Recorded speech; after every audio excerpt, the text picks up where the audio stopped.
How's it going, folks? Welcome to another fun at-home table read. Tonight, we're jumping into a script I've been searching for a very long time. The Bioshock movie from the mid-2000s. Gore Verbinski was going to do this one. It's going to be really dark and edgy and cool, and I can't wait to kind of see how this script's reading is going to go. So let's jump right into introducing ourselves. Hi, I'm Mary. I'll be doing action today. I'm Erik. I'll be Jack. I'm Travis. I'm playing Andrew Ryan. I'm Logan. I'm going to be Atlas. Me, Angi, and I'm Tenenbaum. Hi, I'm Anne, and I'll be Dr. Steinman.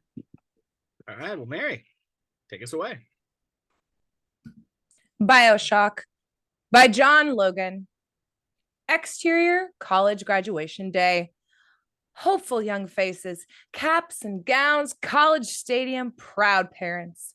Perfect blue sky, graduation day.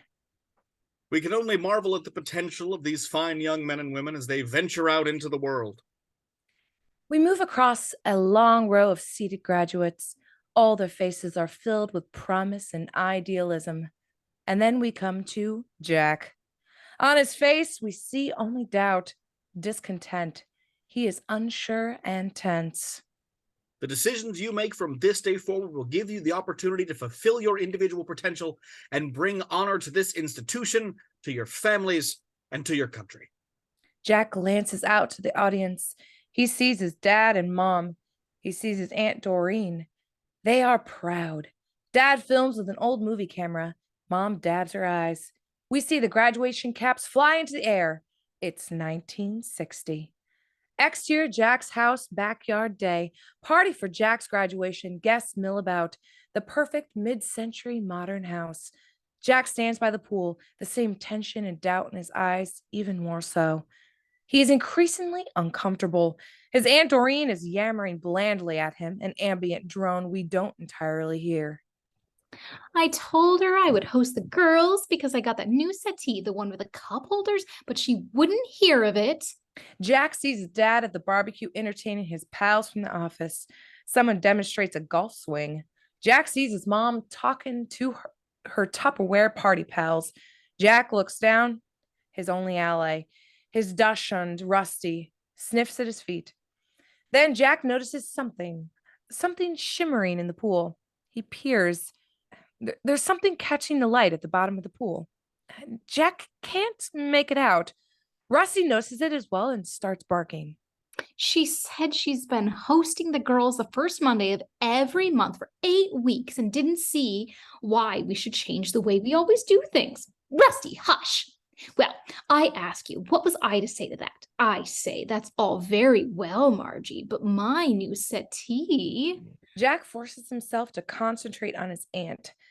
Interior, the firm day. Jack's dad is leading him through the firm, a series of oppressive, airless offices. From Jack's perspective, it's Kafkaesque. Everything looks leaden-eyed, regimented, and trapped. Jack's face betrays even more tension. His dissonance is increasing. He's about to panic. And we're going to have lunch with Mr. Ryan from the New York office on Wednesday. He can open a lot of doors for you at corporate. He's pretty much the big cheese around here. As they walk, Jack glances into the office after office, sees bland businessman after bland businessman. His dad's golfing buddies, all are cheerless and industrious. In one office, he seems something disturbing. An overweight man just staring forward, inert, crying. Scrabble tiles spread out over his desk. Hey, after 10 years, you'll get one of these. I remember how you used to play with it when you were a kid, spin it around on your finger. Dad stops. And come Monday, here's your office, right next to mine. Jack looks into his office, small, characterless, like a prison cell. Welcome to the rest of your life. Jack's eyes start to flash with panic, his tension rising to a pitch, and interior airport day. Jack's running, flat out, huffing and puffing, running away from his life. He zips through the airport terminal, weaving through people, just manages to nip into Pan Am jetway as the door closes. Interior Pan Am jet day, a blissful hush of a pressurized cabin. Jack smiling, eyes shut, finally at peace, the tension gone. He's made his choice. A voice shakes him from his reverie. Coffee or tea? Tea. The pretty stewardess prepares him a drink as Jack glances around. The other passengers dress up for 1960s air travel. Like Jack, all the men wear suits and ties, nice dresses on the women, executives, families. Someone lights a cigarette. The stewardess smiles to Jack as she gives him his coffee. She disappears with her service cart. Jack glances to a warped birthday present in the empty seat next to him, card from his mom on top. For Jack. He's about to open the card, stops, smells his tea. Not tea at all. Enter Jet's service galley day. Jack pushes aside the curtain to the galley. Excuse me. This is Yeah. coffee. Yes. I asked for tea. She gives him a look, a little flirtatious. You always get what you want. Jack smiles. Later, Jack is flirting with the stewardess as she prepares his tea. In Barcelona? That's right. What's in Barcelona? I don't know. She smiles. Not my life. That's what's in Barcelona. You ever get tired of people telling you what to do? Believe me.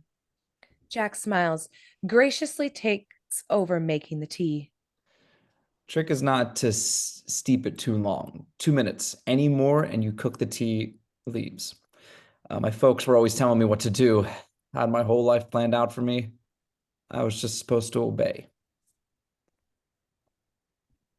My dad's the same way. Freaked out when I wanted to get this job. Parents hate you leave.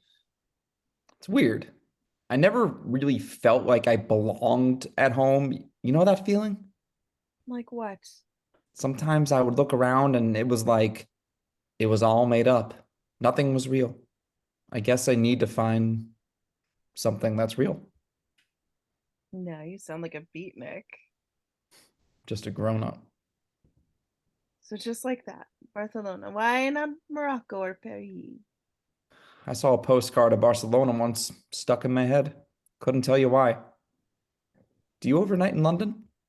Yeah, How about a drink? sorry, against the rules. Hell with them. Gotta make your own choices in this life. Barcelona, right? He holds her gaze. Barcelona, you always get what you want, don't you? He smiles. Interior jet night. Jack is at his seat, slowly stirring his tea. Click, click, click, as his spoon taps the edge of the cup. He sets the wrapped birthday present on his lap, opens the card from his mom, and reads.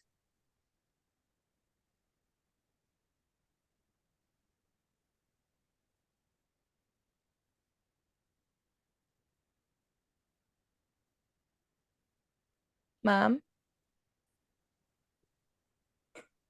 Dearest Jack, I know every young man reaches a point in his life when he has to make decisions, but you've upset your father very much. He expects great things from you. We hope you find yourself and come home to us soon.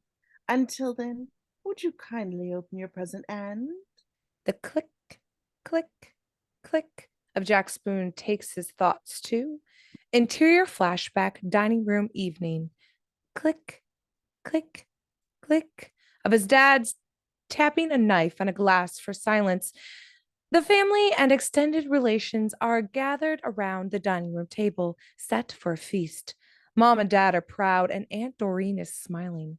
Jack watches uncomfortable. Rusty, Jack's dachshund, is sleeping under the table, nestled against Jack's foot.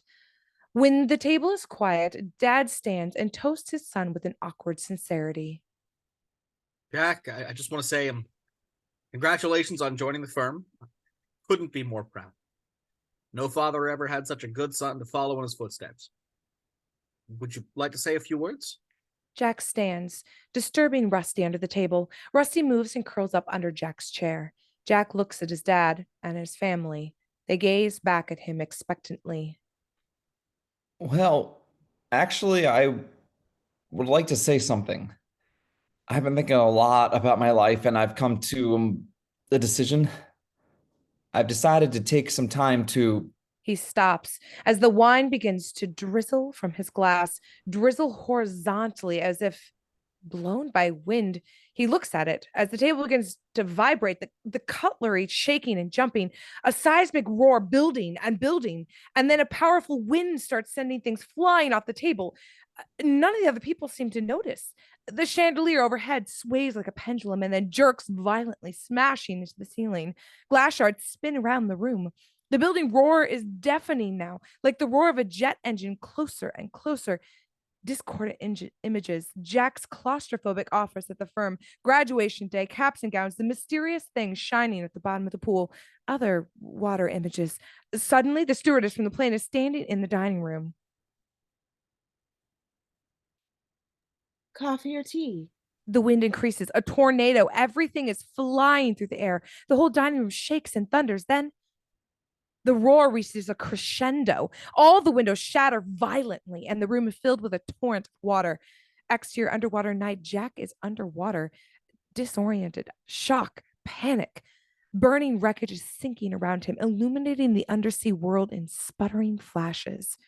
Exterior ocean night. Jack breaks the surface, gasps for air. The ocean is alive with fire. The plane is crashed, burning wreckage everywhere around him. The plane's tail is still floating, jutting up from the ocean. Jack looks around desperately, sees no one else, just flames and oil and floating debris.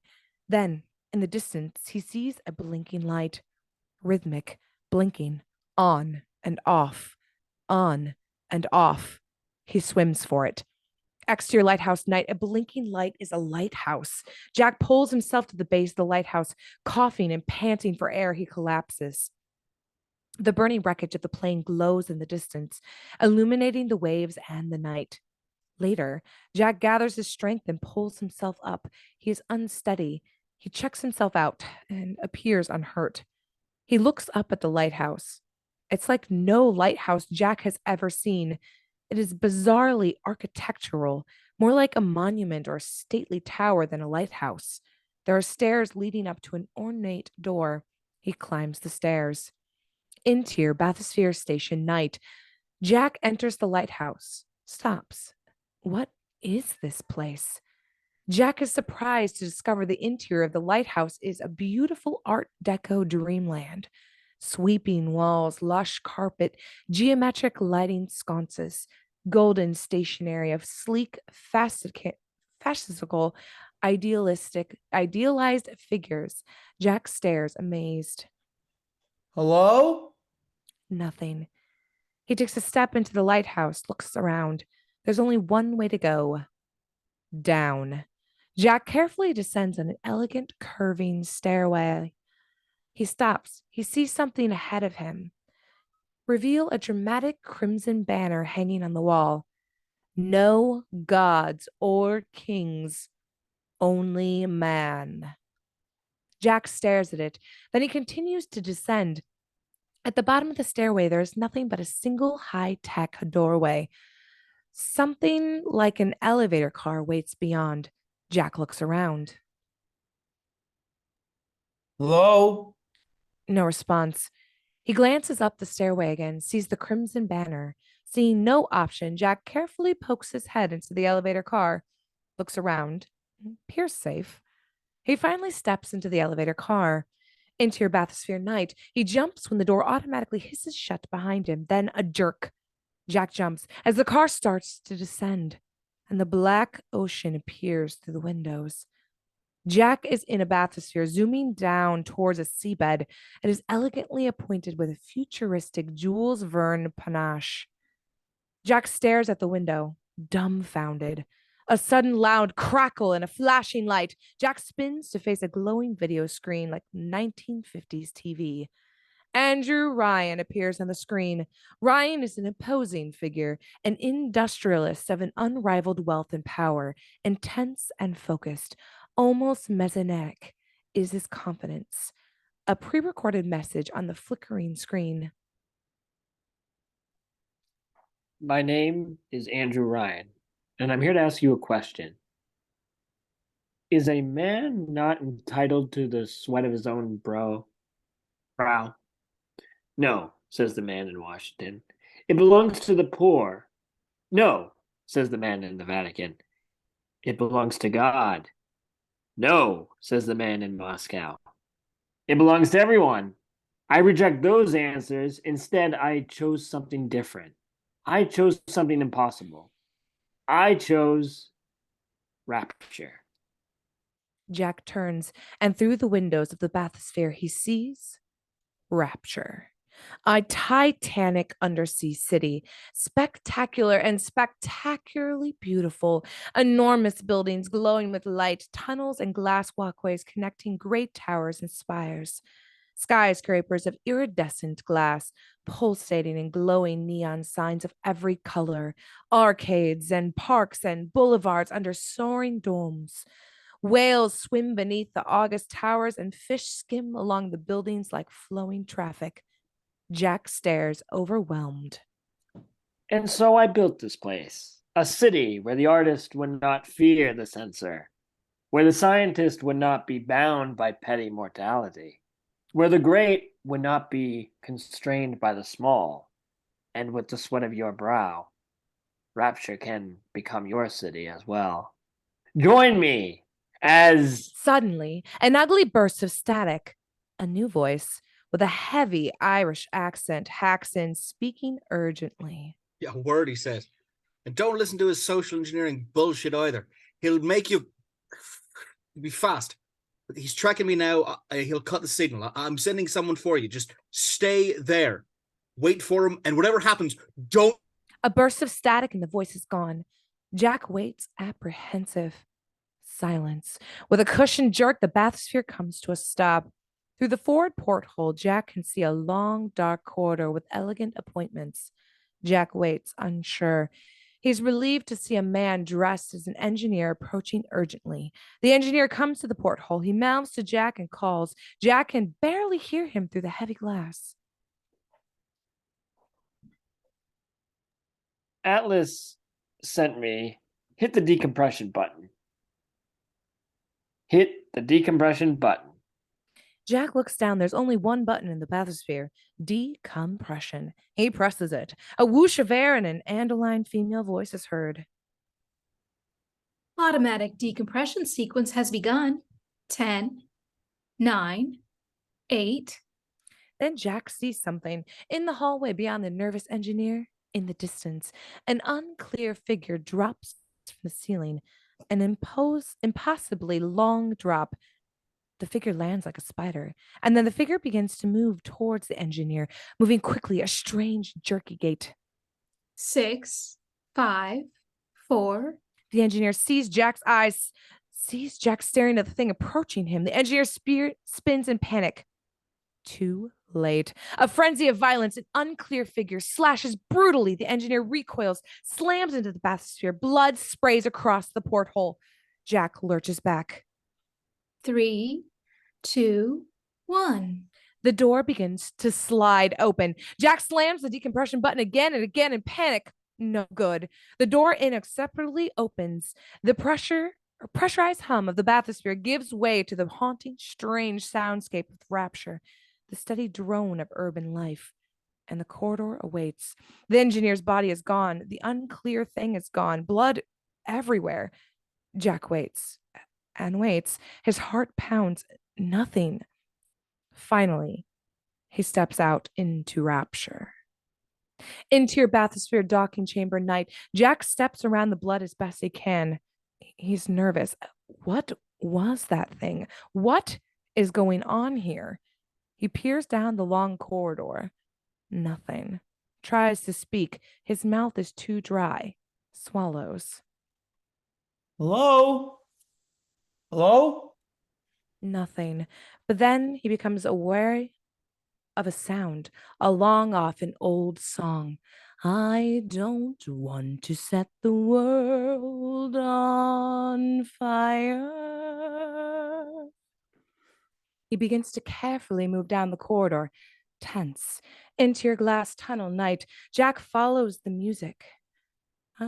I just want to start a flame in your heart. He enters a long glass tunnel. The glowing cityscape of Rapture looms beyond, the great monolithic tower soaring up. Jack is wary. Suddenly, a huge shark swims past. On the other side of the glass, he jumps. Marine life in every description flits and floats around the glass tunnel. Jack is starting to become aware of something. Rapture isn't paradise. The glass is filthy. He has to walk through little pools of water. There's trash and debris. He cautiously continues on. Interior atrium, stairs to nightclub night. The song is louder now. It's a scratchy record. In my heart, I have but one desire. Jack moves through a deserted atrium. Glowing neon signs advertise everything from haberdashery to dentistry to cosmetics. Vending machines advertising something called plasmids flash with light. Here, too, Jack sees signs that Rapture is decaying. Some of the neon signs sizzle and flicker. Debris is scattered about. Water trickles from overhead pipes. Rapture, it seems, is a disquieting combination of grandeur and ruin, like something once beautiful now rotting. Jack follows the music. He sees what looks like a syringe abandoned on the floor. It's like a unique syringe gun that clearly can inject its contents quickly. Dangerous looking needle. He climbs a dramatic deco stairway towards the source of the song, the Fort Frolic nightclub. Interior nightclub night, the scratchy record is coming from this room. And all one is you, no other will do. Jack looks around. A once swank nightclub, empty stage, deserted tables, upset glasses, abandoned party hats, and noisemakers. Dark and shadowy corners. A banner hangs down. Happy New Year, 1958. It's like Miss Haversham's wedding feast. Everything stuck in time. Decaying food, filthy ashtrays, insects and rodents scurry over the tables. Jack sees a couple more of the strange syringe-filled scattered around. Jack finally walks to a phonograph. The record spins. I don't want to set the world on fire. He lifts the needle. Silence. Jack slowly becomes aware of something, someone. A man wearing a tuxedo is sitting at a table in a dark corner. Jack looks at him, slowly approaches. Crunch. Jack stops, realizes he stepped on a broken record. The whole floor here is covered with broken records, as if the tuxedo man has been smashing records and tossing them to the floor. Jack carefully approaches across the carpet of shattered records. Crunch, crack, crunch. Then he stops. Jack can see the tuxedo man clearly now. He's dead. Has been for a few years. He's wearing a party hat and he's smiling. All his pockets have been turned out. He has been searched. Jack has never seen a dead body before, and he starts to shake. He glances at the table in front of the man. Incongruously, he's playing Scrabble. Jack doesn't notice it now, but some of the tiles spell out, "Would you kindly?" Then Jack becomes aware of another sound. Squeak, squeak, squeak. A rusty metallic squeak. Interior long, dark corridor night. Squeak, squeak, squeak. Jack follows the sound. He stops. Down a long, dark corridor, we see a woman with a baby carriage. Her back is to him. The squeak is her gently rocking the carriage back and forth on rusty springs. Jack looks at her, unsure. Hello? She stops rocking the carriage. Silence. She does not turn. Can you help me? Nothing. He slowly approaches, closer and closer. She does not turn. Jack can see that the tight muscles in her forearms are vibrating with tension. Closer and closer. Still, she does not turn. Jack is frightened. Closer and closer. He finally stops, right at the woman. A long beat. Silence. Then she slowly turns. Her face is dreadfully pale, makeup smeared, her expression one of anguish. Something harrowing has happened here. She whispers, "They took my baby." Silence. Jack glances into the carriage. There is no baby, only a smear of dried blood. Silence. Her eyes peer into him, imploring, and then something else. A strange flicker of recognition. Tears come to her eyes, still a whisper.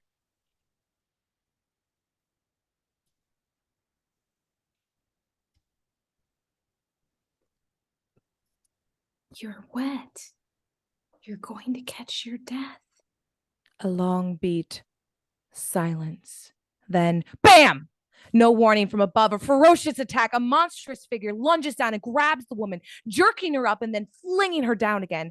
The figure leaps down from above, descending on the woman like an animal, shredding her with great hooks attached to its hands. Frenzy of blood spraying on Jack, the hooks slashing the baby carriage, knocking aside in the carnage. The monstrous figure, a barely human mutated creature called a Splicer, hunches over the decimated form of the woman and then jerks up and spins to Jack. Jack sees the horrific face, an insane bloodlust in his eyes.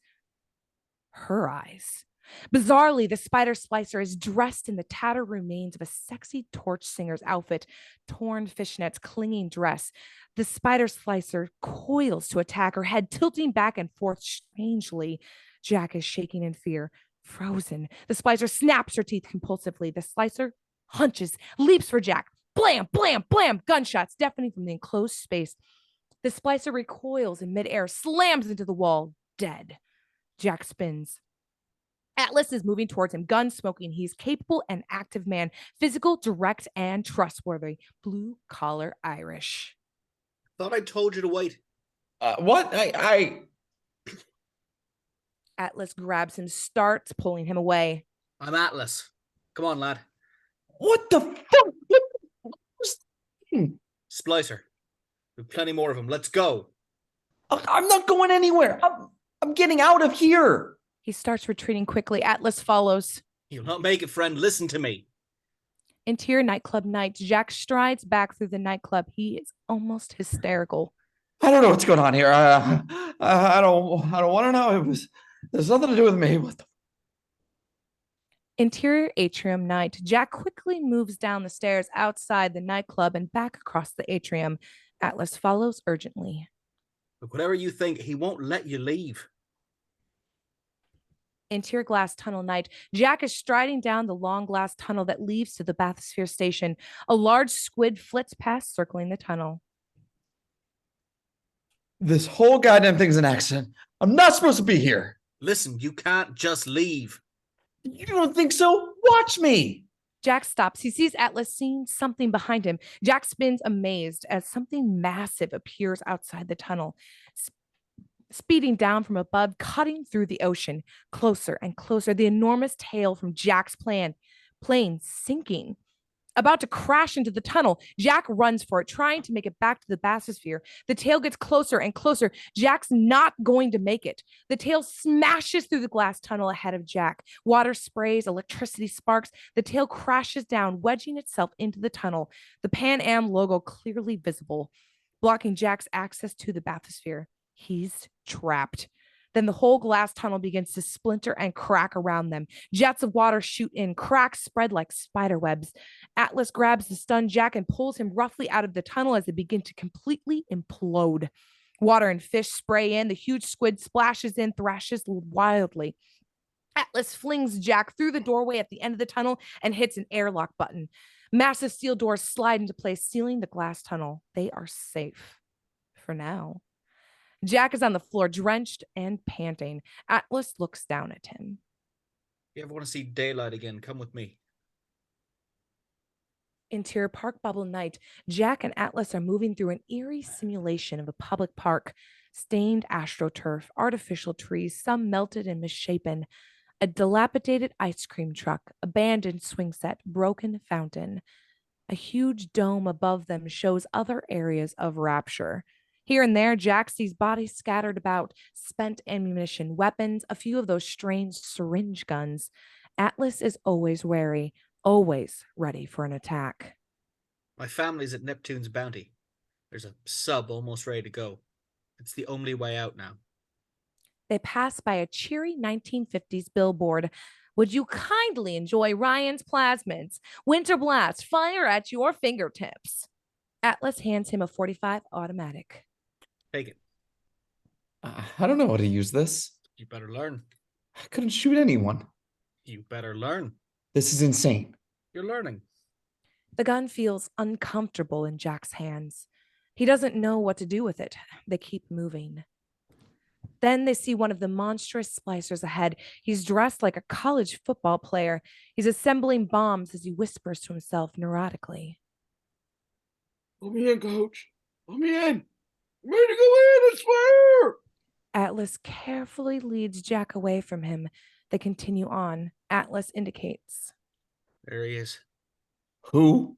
Atlas points to the high-rise tower visible in the distance through the dome. Lights burn in the penthouse like the witch castles. There's only one he in Rapture. Andrew Ryan. You're in his madhouse now. It was supposed to be heaven. Does it look like heaven to you? Atlas stops alert, indicates for Jack to be silent. He pulls him behind a bit of wreckage. Through the wreckage, they can see two splicers arguing with each other. They're dressed like a bride and groom.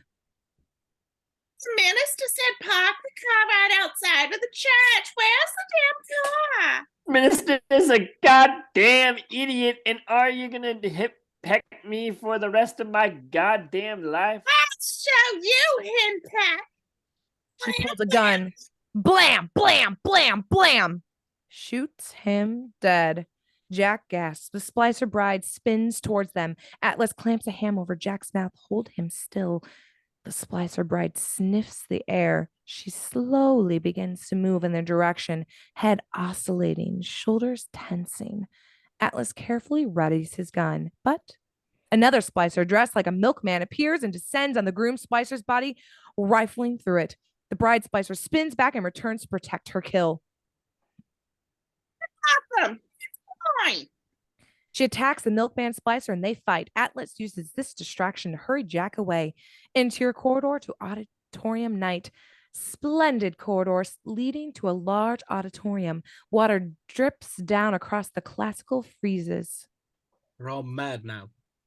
Half who they used to be, half crazy for Adam. They'll claw you to pieces if they think you have any. So don't take any chances, trust me. Jack is distracted, looking at another part of the city through the windows. He's awed by the grandeur and scale of the rapture. Goes on forever. It's like nothing you've ever seen. A whole empire under the sea. Like Jules Verne it was. Beautiful beyond measure. So what happened? Shh. They move into the auditorium. Interior auditorium night. Atlas is cautious. They move into the cavernous room. It used to be a large auditorium or theater, but all the chairs have been torn up and piled against a wall. Scaffolding covers one end of the huge chamber. The corners and far reaches of the room are shrouded in ominous darkness. Sander Cohen, a flamboyant artist, is just climbing down from the scaffolding. He wears a stained schmuck over his sewing outfit. He is clever and insinuating. He sees Atlas. Where's my ombre? Sander, listen, I've no time for... Sander approaches. Jack sees that Atlas is very tense. I need the umber for the sherbs. You understand, for the sherbs. Thank you, sherbs. I'm still working on it. It's cherubs. It's all cigarettes and Bibles with you. Cigarettes and Bibles and guns and whores. Isn't that right? What do your pedestrian little sins mean to a man like me? Genius scoffs at petty mortality. You promised me pigment. You'll have it next shipment. Have you ever tried to paint a shrub without umber? Look, I'll get it. I'll give you my word. Your word? You dissembling peasant, you know nothing about art. Shall I ring the bell? You don't need to do that. Perhaps I should ring the bell. Then you'd... He stops abruptly, gasps. He finally noticed Jack. He stares at Jack, inspired. Who is this? Sander, no. Look at that face. Divinity. You will complete my masterpiece? This one's not for you. The final piece of my creation? Leave him, Sander. Atlas starts to pull Jack away. Sander follows, protesting. No, he belongs here. I need him. Don't go with him. You're here for a reason. Don't you understand? Stop it. You're the missing piece of the puzzle. It's not complete without you. Sander. Don't listen to him. No, he's mad. Atlas and Ryan. Ryan and Atlas. They're both obsessed. It's so tedious. Neither one of them understands the first thing about art. You understand art. It's everything. It's meat and drink and sun and stars. You can't leave me. You meant to be here. You're the reason the entry. Stop. Sander raises a little bell. Sander, no. Sander rings the bell. The tinkle echoes like lightning. Atlas pulls a gun and fires. Blam, blam, killing Sander. Jack recoils, shocked. What are you doing? Then, drop. A red splatter falls on Jack's face. From above, drop. Another splatter. It's blood. Jack looks up to see Sander's masterpiece. The entire ceiling is covered in dead bodies. They have been nailed into place, forming gruesome patterns. Many have been painted and decorated. It's like a grisly Sistine chapel. And there's one empty place right in the center. That's what he wanted you for, lad. Finish his masterpiece. Jack is overwhelmed by the horror. You asked what happened. He did. This did. We all went mad. Then sounds are heard, voices approaching, strange whispers, fractured bits of dialogue, arguments, weeping and singing. Sander's acolytes begin to appear from the dark passages and around the corners, ominously and encroaching. They are all splicers. The college football player, the milkman, the bride, a mother, a policeman, a minister, a stage magician. What's the plan now? Run. Run! Atlas and Jack bolt. The splicers attack, racing after them. Interior corridors, various night. Jack and Atlas run for their lives. The splicers speed after them. Inarticulate howls of fury mixing with insane chatter. A frenzied, chaotic chase. Jack and Atlas zoom in and out of corridors, up and down stairwells. The splicers are relentless and hyped up. Atlas spins, fires, blam, blam, blam, kills splicers. They keep coming. In and out of chambers, past blurs of neon vending machines, through doorways, leaping over bodies and around corners. Periodically, one of the insane splicers will suddenly turn on another splicer, attacking and ripping. Atlas keeps up the defense as they run. Blam, blam, blam. Splicers fall. His gun empty. Atlas pulls out another and continues the relentless barrage. Blam, blam, blam, blam. Jack races to keep up with him. They are barely ahead of the splicers. Interior park bubble night. They zoom past the park, vaulting over benches and around trees.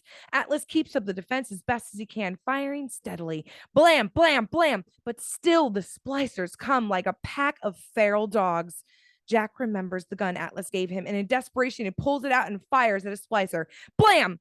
But Jack's never used a gun before. The recoil shocks him. The 45 goes flying. The football player splicer zeroes in on Jack. He powers forward and leaps dramatically, like diving for the end zone. He slams into Jack, his fingernails tearing, his teeth snapping. He bites into Jack's ear and rips it off. Blood sprays. Jack screams in agony. Atlas shoves a gun under the football player's splicer chin and blam! The splicer's head explodes. Atlas grabs Jack and pulls him up, drags him away. Still running as the splicer continues to pursue. Interior corridor to storage room night. Jack is stumbling badly, holding his savaged ear. Atlas has wrenched him along. Jack is slowing him. He's not up to this. Atlas spins, sees the splicers are too close now, and there's too many. They can't outrun them. Atlas diverts into a small room. Interior storage room night, a tiny storage room, old advertising posters and broken down signs. Atlas kicks the door shut and locks it. There's a ferocious pounding on the other side of the door. The splicer's trying to get it. Door won't last long. Howland screams of frustration as the Splicers scratch at the door. They can be seen at the air vents slamming to get in, their teeth snapping. Jack collapses to the floor, exhausted and traumatized. Atlas holds the door shut against the pounding. If I don't make it, get to Neptune's bounty book. Help my family get out of there. He pulls out one of the syringe guns, fills it with an almost bioluminescent blue liquid, and offers it to Jack. There's your only chance. Take the atom. Go on. Get the fuck away from me! You won't survive down here without it. No! Trust me. It'll be like an old friend. The Splicers are slamming at the door violently. Listen, it's my family. I need your help. Take the damn atom. No! Atlas doesn't have time to argue. He injects himself. Half the glowing blue liquid shoots into his arm. Atlas sighs, head tossed back. Jack sees the drug instantly transforming Atlas. Atlas' eyes flash, his muscles vibrate, his spine arches and hunches, his breath rasps. He's more focused, more intense, more aggressive. His voice is harsher. This is your last chance. Now would you kindly do the drug and get to Neptune's bounty? Be quick about it. He sets down the syringe gun, tosses a revolver to Jack, and then arms himself. Pumped up, ready to attack, the drug coursing through his system. Atlas lets out a ferocious roar, flings the door open, and starts blasting. Blam, blam, blam, blam, blam. He fights his way out, cutting through the Splicers, disappearing down the hallway.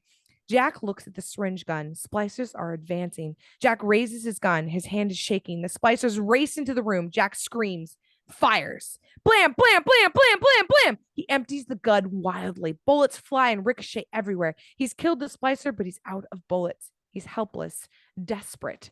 More Splicers advancing. He looks around. Panic. He sees the syringe gun.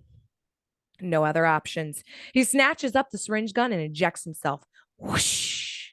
The luminescent blue drug shoots into his system. We feel the power of the drug tearing through Jack's system. Flashes, his musculature, his blood, his brain. He gasps at the power. His spine writhes, his muscles twitch. His eyes flash with aggression and focus. Time flashes past. Accelerated glimpses, Jack's mind racing to keep up with his body. Images of violence, fighting, gunfire. Jack briefly loses track of time as the atom slams through his system. When we recover, interior corridor from the storage room night, Jack is now standing in the corridor holding a gun. Several Splicers are dead around him. Jack stares at them, amazed. He did this. Meanwhile, the stage magician Splicer is approaching from behind him, about to attack. Almost by instinct, without thinking, Jack spins around, fires deftly. Blam, blam! The magician Splicer recoils dead. Jack is amazed. How did he do that? The drug is pumping him up. He feels unstoppable now. More Splicers are approaching. Jack turns to them. No fear in his eyes. He smiles. He moves down the corridor, firing efficiently. Blam, blam. He's shocked to find he can use the pistol. He's suddenly a good shot. He suddenly knows how to fight, too. He keeps on. Interior park bubble night. Jack makes his way across the park, firing effectively. Blam, blam. The Splicers keep attacking, but Jack is now more athletic and limber. He moves with grace and purpose. All of this is a shock to him, but he's enjoying it. He sees the bride Splicer with a Thompson machine gun. She spins on him and fires. Blam, blam, blam, blam, blam, blam, blam. He artfully dodges the bullets, springs up, shoots her a single perfect headshot. Blam. He grabs the Tommy gun from her, efficiently changes the magazine, and cocks the gun. How did he know to do that? Fuck, he doesn't care. The Splicers keep coming. He spins on them, opening up with the Tommy gun. Brrr! Quick 3-second bursts. Splicers are shredded. Jack continues to move through the park, firing the Tommy gun like a professional killer. The Splicers keep attacking, but Jack is winning now. He is truly unstoppable. He marvels at his own newfound prowess and strength. A mad bomber Splicer races towards Jack with a bomb, laughing maniacally. Brrr! The mad bomber flies. His bomb goes sailing away. Boom! Bomb up some other Splicers, or blows up some other Splicers. Jack keeps moving, but the Tommy gun is finally empty. Jack uses it like a club, swinging it wildly, knocking Splicers aside. Finally, the stock breaks and Jack flings the Tommy gun aside, picks up a wrench to battle the single remaining Splicer. The minister Splicer vaults onto Jack. They stumble into a wide corridor. Interior wide corridor night, Jack battles with the minister Splicer hand to hand. Here, too, Jack is shocked at his own power, but it is a graceless, brutal struggle. The Splicer grabs up a weapon of his own. They batter at each other. They slam against walls. Finally, Jack beats the Splicer to death with the wrench. Jack stands over him, panting for air, blood dripping from the wrench. A long pause. He drops the wrench, stumbles away around a corner. Interior another corridor day, Jack leans against the wall. He's exhausted, overcome. The drug is wearing off. He slowly sinks down the wall. A long pause. He sees an empty syringe abandoned nearby. He looks at it. It takes him to visions. His past, his present, all jumbled, quick flashes at first. The mysterious thing shining at the bottom of his pool. Rusty, his dachshund, barking at it. We realize it's one of the syringe guns from Rapture. The decisions you make from this day forward will give you the opportunity to fulfill your individual potential. Rapture. Sander Cohen. The birthday gift on the plane. They took my baby. The tiny office at the firm. Atlas, flirting with the stewardess. Sometimes I would look around and it was like nothing was real. The dead man in the nightclub. The Splicers.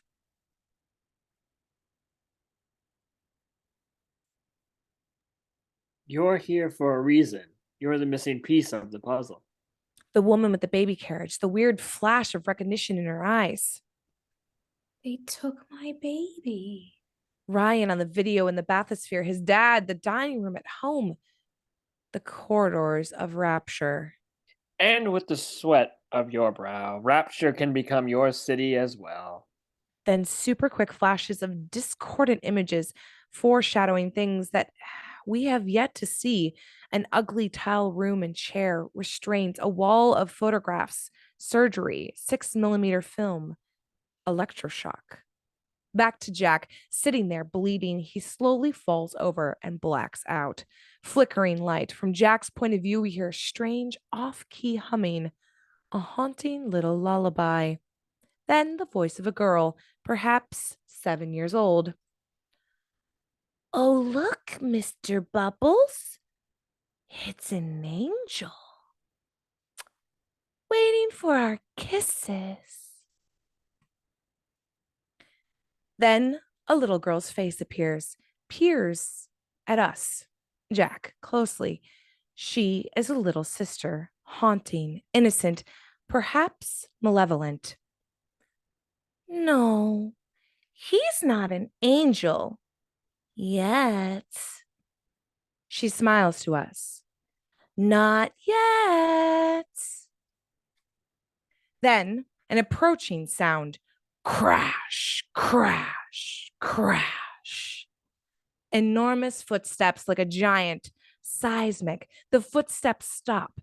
The little sister reaches up, puts her tiny hands into another hand, an enormous mechanical hand.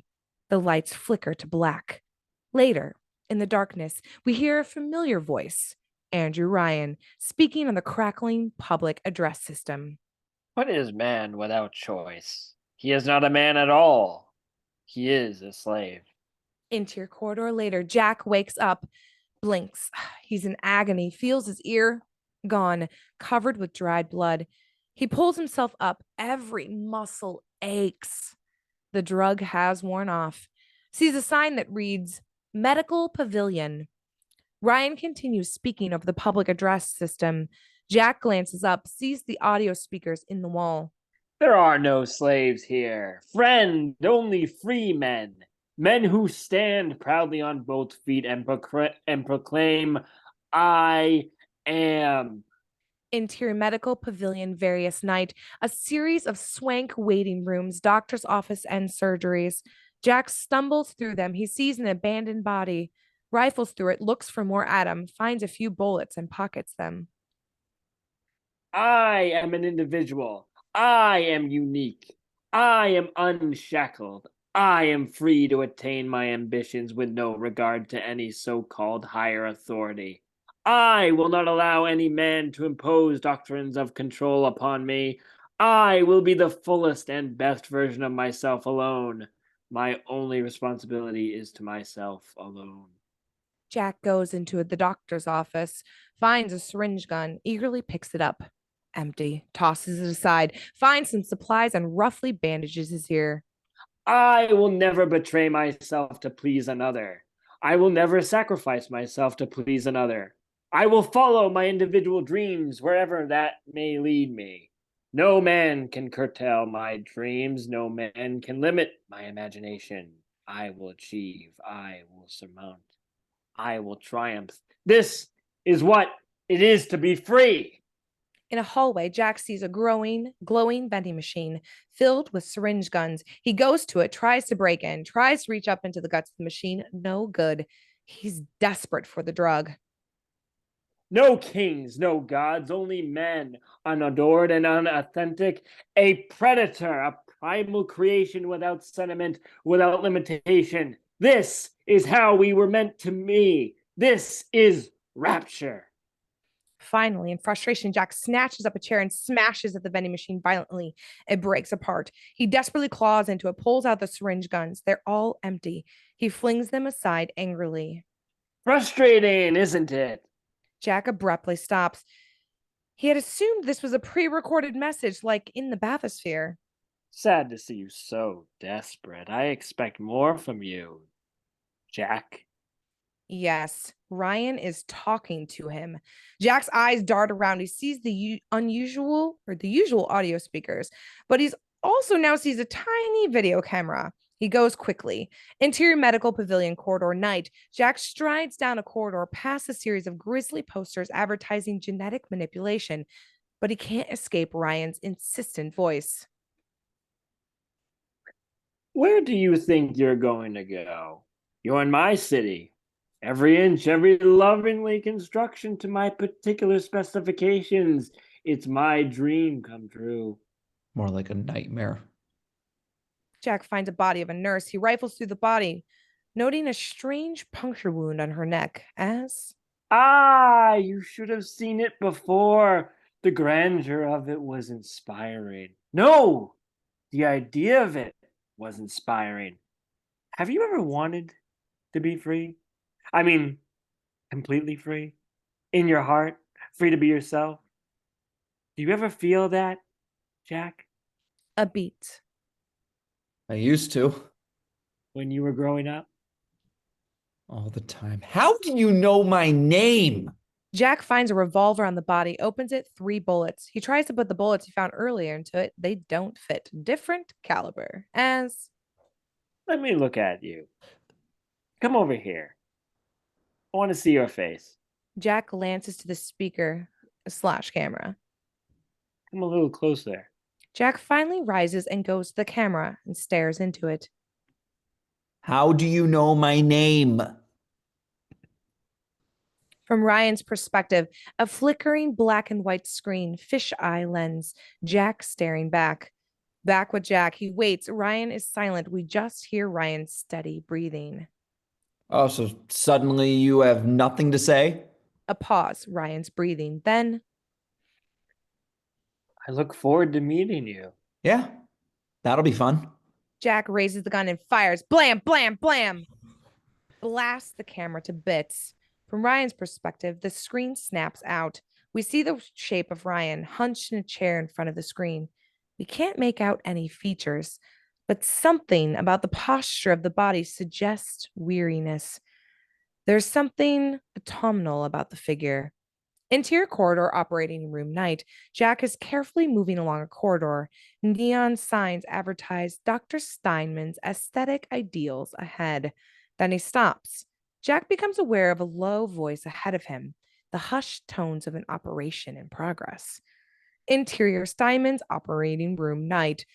A not very antiseptic operating room. Ugly whites and green tile, stained with blood and rot. Dr. Steinman and his nurse are performing plastic surgery. They both wear surgical masks. Old autoclaves and creepy respirator machines hum and chunk quietly. We do not see the subject of the operation, but we see lots of blood and discarded cotton and wax and slices of flesh. Jack carefully enters the operating room. Everything is very hushed and quiet. Excuse me? Yes. I'm looking for Neptune's bounty. Oh, you're lost, child. A long beat. The operation continues.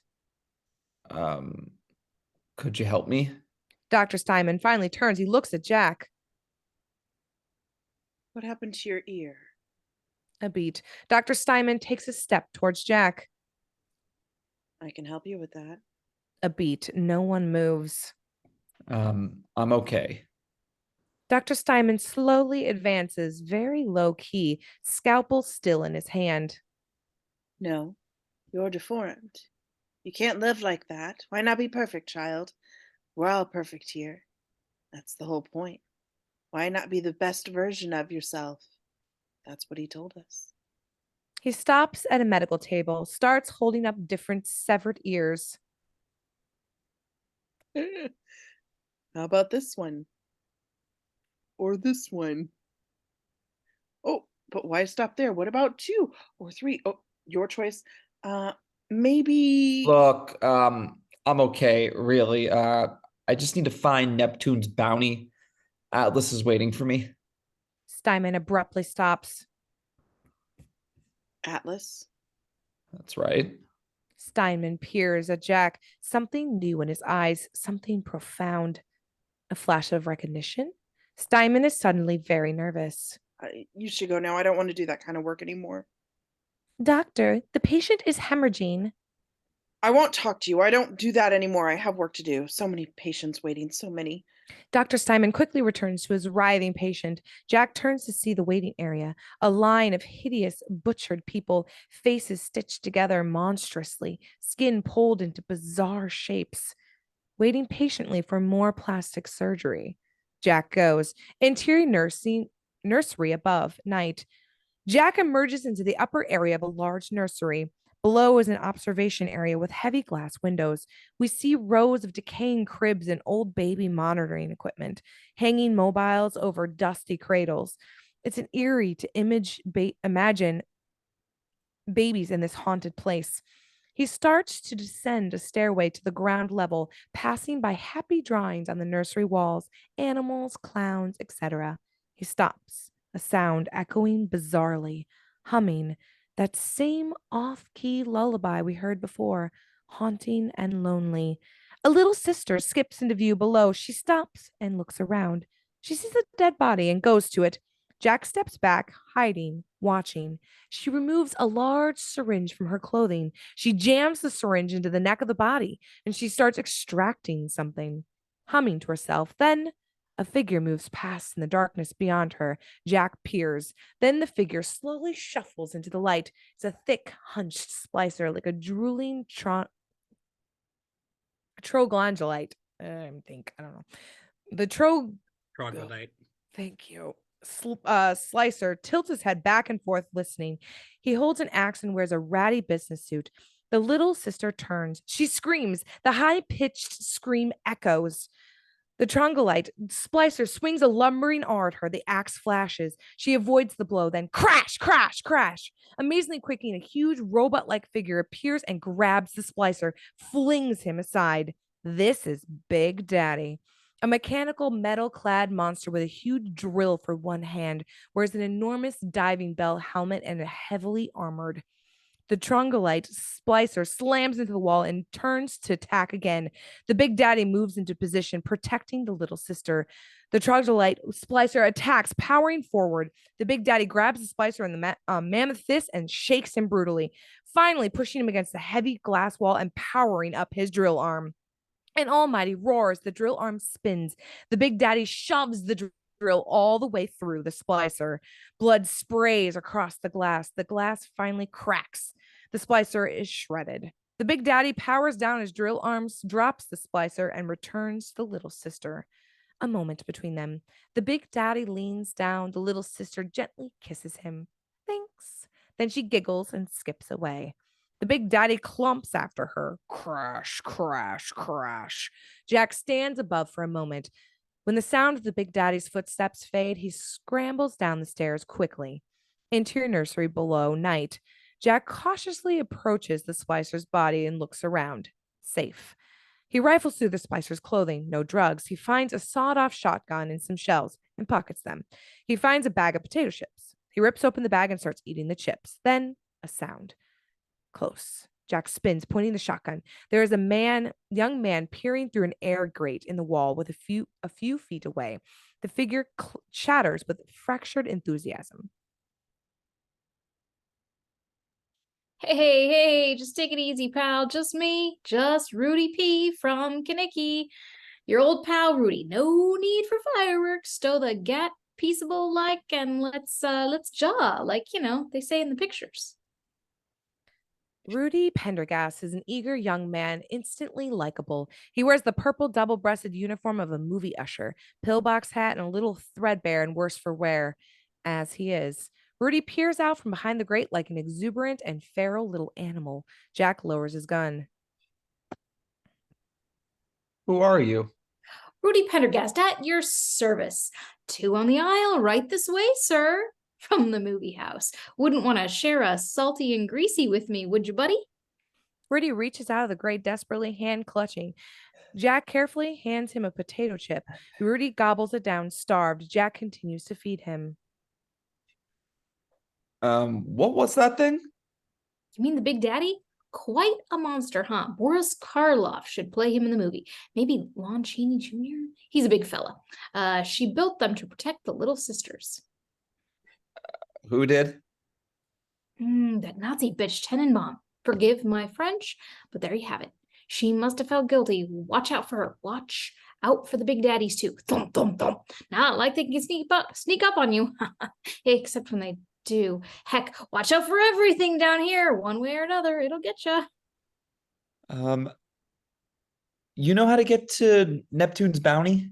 Sure, who doesn't know how to get to Neptune's bounty? You're not from around these parts, is ya? Like they say in the Westerns. You like Westerns? I like Westerns. Take me there and I'll give you the rest.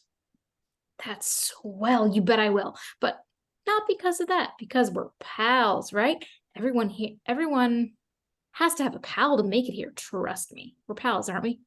Jack hands him the bag. Sure, we're pals. Interior curving corridor night. Rudy is leading Jack down a long curving corridor. Rudy is devouring the last few potato chip crumbs. He rips the bag open and licks the inside as he chatters. We all came down to do everything we wanted. And you know what? We did. For a while, it was swell. Real MGM Technicolor extravaganza. Real frolic, He abruptly stops Jack at a turn in the corridor. He didn't want you to go that. He doesn't want you to go that way. Rudy carefully points out 2 machine gun drones around the corner. These are automated devices with powerful Gatling guns attached to rolling office chairs. The drones revolve slightly in their direction. It's curtains if you go that way, Buster. Like they always say in Reel 7. I see a lot of movies in my profession. You like movies? Heck, who doesn't like movies? Rudy laughs happily, pulls aside an old vending machine, revealing a secret tunnel in the wall behind. Rudy climbs into the wall. Jack follows. Rudy's eager desire to have a friend is touching. Interior netherworld night. Rudy leads Jack through his cramped serpentine netherworld. This is the Rapture behind Rapture, a maze of sewers, tunnels, and catacombs. It's like hell's sub-basement. So what happened with Ryan? Right, back to the plot. It was the smuggling drove him around the bend. Atlas and his pals start bringing in the contraband from the top side. Things like Bibles and cheap booze, like Cagney in one of them Prohibition gangster pictures. Poked a hole in Ryan's little bubble, if you will. Rudy snatches something up as they walk, nibbles at it. No good, spits it out. Seems the little scavenger will eat almost anything. Atlas, Ryan, I don't trust either one of them. I'm more like a free agent, come and go as I like. I got no strings to hold me down, to make me fret, to make me frown. I had strings, but now I'm free. There ain't no strings on me. I'd cast Mickey Rooney to play me in the movie. Rudy artfully slides through some sweating industrial machinery. Water drips. Jack follows and tries to keep the effervescent kid on point. Atlas started smuggling. That's right. Got him a hidden submarine. Things got out of hand. A lot, Adam. People do anything to get it. Whole city goes hophead. Dog eat dog. Cut back to Ryan. This is driving him crazy. Rapture is falling apart. So he starts clamping down on the drug. But, he's acting like the Gestapo. Atlas was one of the few who actually stood up to him. He fights back, just like Errol Flynn and Robin Hood. Basil Rathburn would have made a great Ryan. We gotta call somebody at the studio about that. Rudy leads him down a final ladder. So Atlas stood up to Ryan. Right. He started a resistance, which only made Ryan crack down even more, which pretty much led to a civil war, which led them trying to kill each other in lots of clever ways.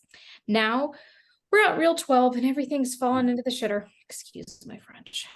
He crouches, carefully peers through an air vent. In a way, Ryan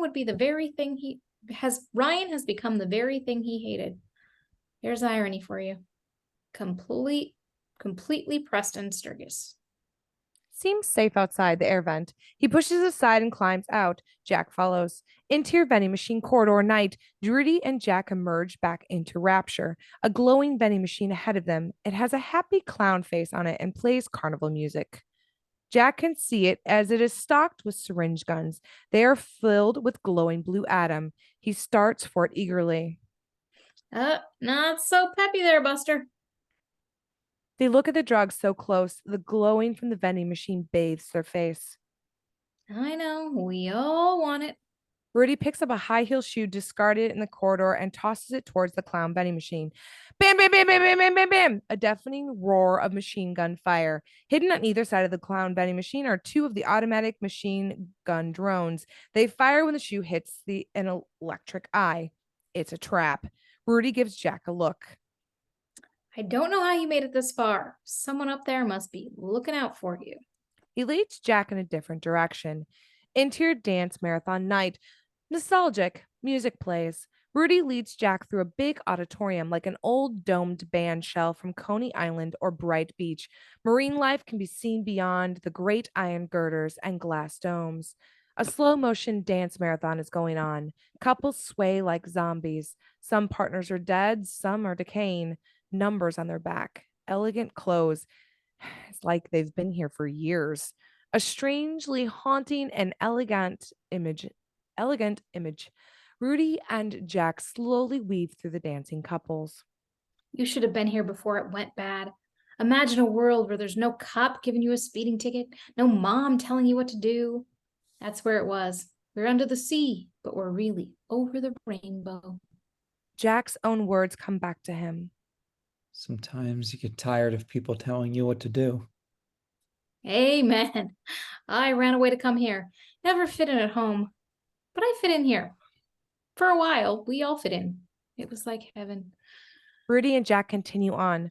Interior suburbia night. Jack stands stunned. Ahead of him, suburbia. A row of little houses with white picket fence, astroturf yards, mailboxes, fake flowers and trees, a huge painted blue sky backdrop. It's like Rapture is trying to recreate an average American neighborhood circa 1950s, but it all has this artificial feel of a movie set. Shortcut this way. Rudy happily leads him into one of the houses. Interior Mrs. Beasley's house night. Inside is a detailed recreation of a normal suburban house. Foyer, hat stand, Norman Rockwell prints, living room with floral wallpaper, all decaying a bit. Mrs. Beasley, it's Rudy P. I brought a friend over. In the kitchen, dear. Mrs. Beasley. They move into the kitchen. Interior Mrs. Beasley's house kitchen night. Mrs. Beasley is a typical 1950s suburban mom. Sweet house dress, nice apron, conservative hair. She's removing a baking sheet from the oven, turns to them. Her lipstick is a little smeared and a little too red. Her eyes a little crazy. Hello, Rudy. Hey, Mrs. Beasley. This is my pal, Jack. We're going to Neptune's bounty. Kind of a secret mission. Hush, hush, like they say. Oh, isn't that nice? Would you like a tater tot, Jack? Fresh from the oven. She offers Jack some tater tots from the baking sheet. Rudy, who we have seen eat anything, shakes his head to Jack. Don't try the tater tots. No thanks. Suit yourself. Fresh from the oven. Did I mention that? Oh, how about a cookie? Never knew a growing boy who couldn't resist a fresh baked cookie. Jack notices there's plates and plates of cookies and brownies and cakes and baked goods stacked everywhere. Also, a Tommy gun propped in the corner, and a plate of hand grenades surrounded by a little gingerbread man, like a lovely Martha Stewart table decoration. As Mrs. Beasley sorts feverishly through the cookies, Rudy's mouths to Jack, "Don't eat the cookies." Jack is realizing this Miss Beasley is a demented supermom, hyped up June Cleaver on crack. Sorry, that got me. Let me see. I have chocolate chip cookies and oatmeal cookies and peanut butter cookies and sugar cookies with those darling little sprinkles. No thanks, really. We gotta go, Mrs. B. Just want to cut through your backyard. Oh, you can't go. Not without a nibble. Now, let me get some Tupperware. I'll pack you a snack. Isn't Tupperware a lifesaver? Suddenly, a timer rings loudly. Bzzz. Jack jumps. My cupcakes! My Blue Ribbon Award-winning cupcakes. Best in town. All gents agree. She spins to the oven and starts to remove tray after tray of cupcakes. Oh, you must have one of these. Mr. Beasley says they're sinful. He's just joshing, though. He's at the office right now. He goes to the office every single day, chases that whore of a secretary around his desk. Just joshing. Rudy is pulling Jack towards the back door. Gotta skedaddle now, Mrs. Beasley. We'll catch up later. But then Jack stops. He sees something. One of the fridge, there's a lot of family snapshots. He peers at one. There's a photograph of his dachshund, Rusty. What the hell? He takes the picture. This is Rusty. I know. He's a Dachshund. Why do you have a picture of my dog? Oh, he's my dog, dear. I don't know where he's gotten to. Always underfoot. What's going on here? I don't follow. Why is there a picture of my dog here? He needs a cupcake. I don't need a cupcake. Where did you get this? Then a sound outside, the off-key humming, the haunting lullaby, the song of a little sister. Rudy and Mrs. Beasley are instantly alert. They look through the kitchen window. They can see the swing set in the backyard. One of the swings, empty, but gently swaying back and forth. Interior Mrs. Beasley's house backyard night. Jack and Rudy go outside. The backyard is a manicured astroturf lawn with nice plastic flowers, a swing set, abandoned croquet set, and a concrete deck and barbecue.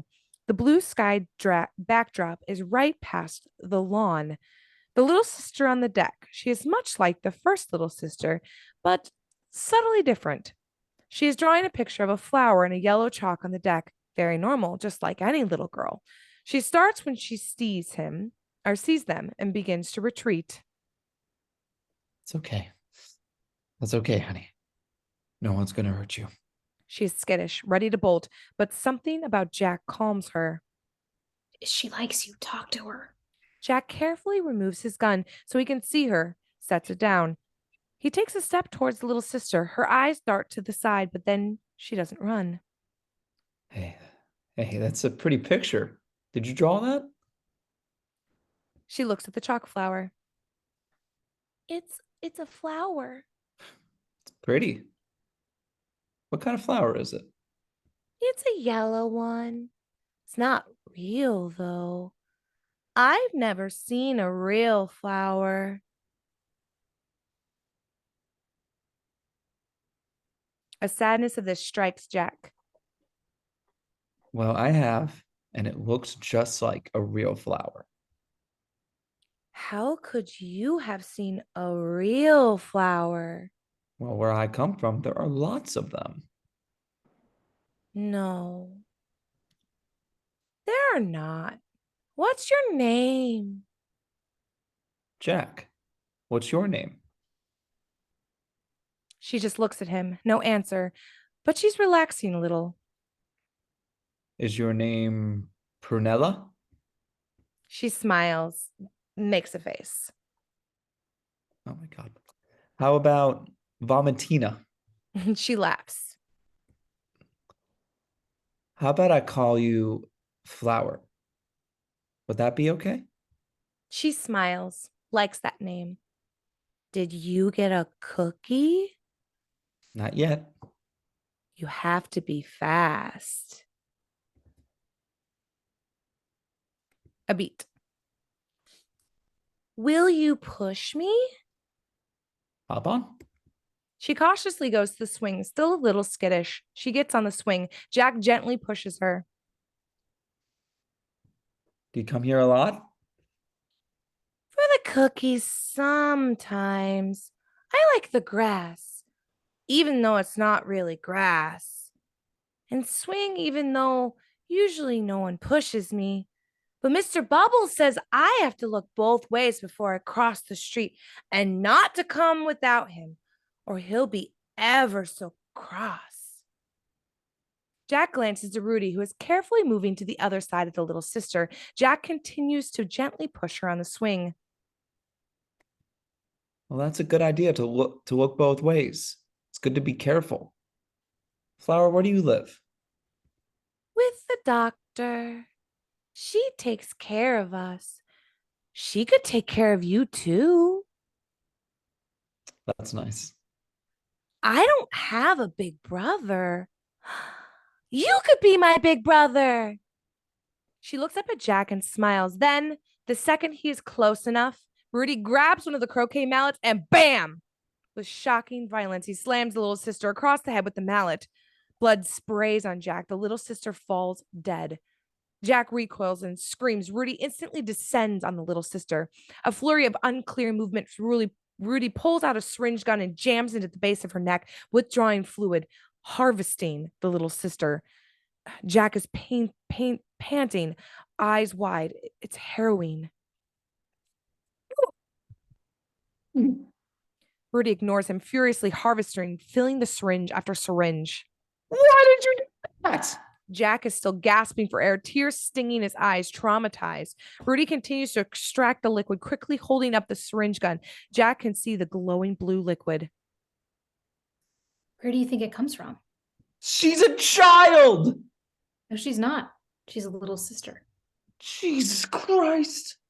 They secrete the stuff. That's what Tenenbaum did to them. Crazy Nazi bitch. Excuse my French. The revelation is overwhelming Jack. She ain't a kid anymore, so stop acting like such a sap and let's get to work here, huh, buddy? Stay away from her! Then crash, crash, crash.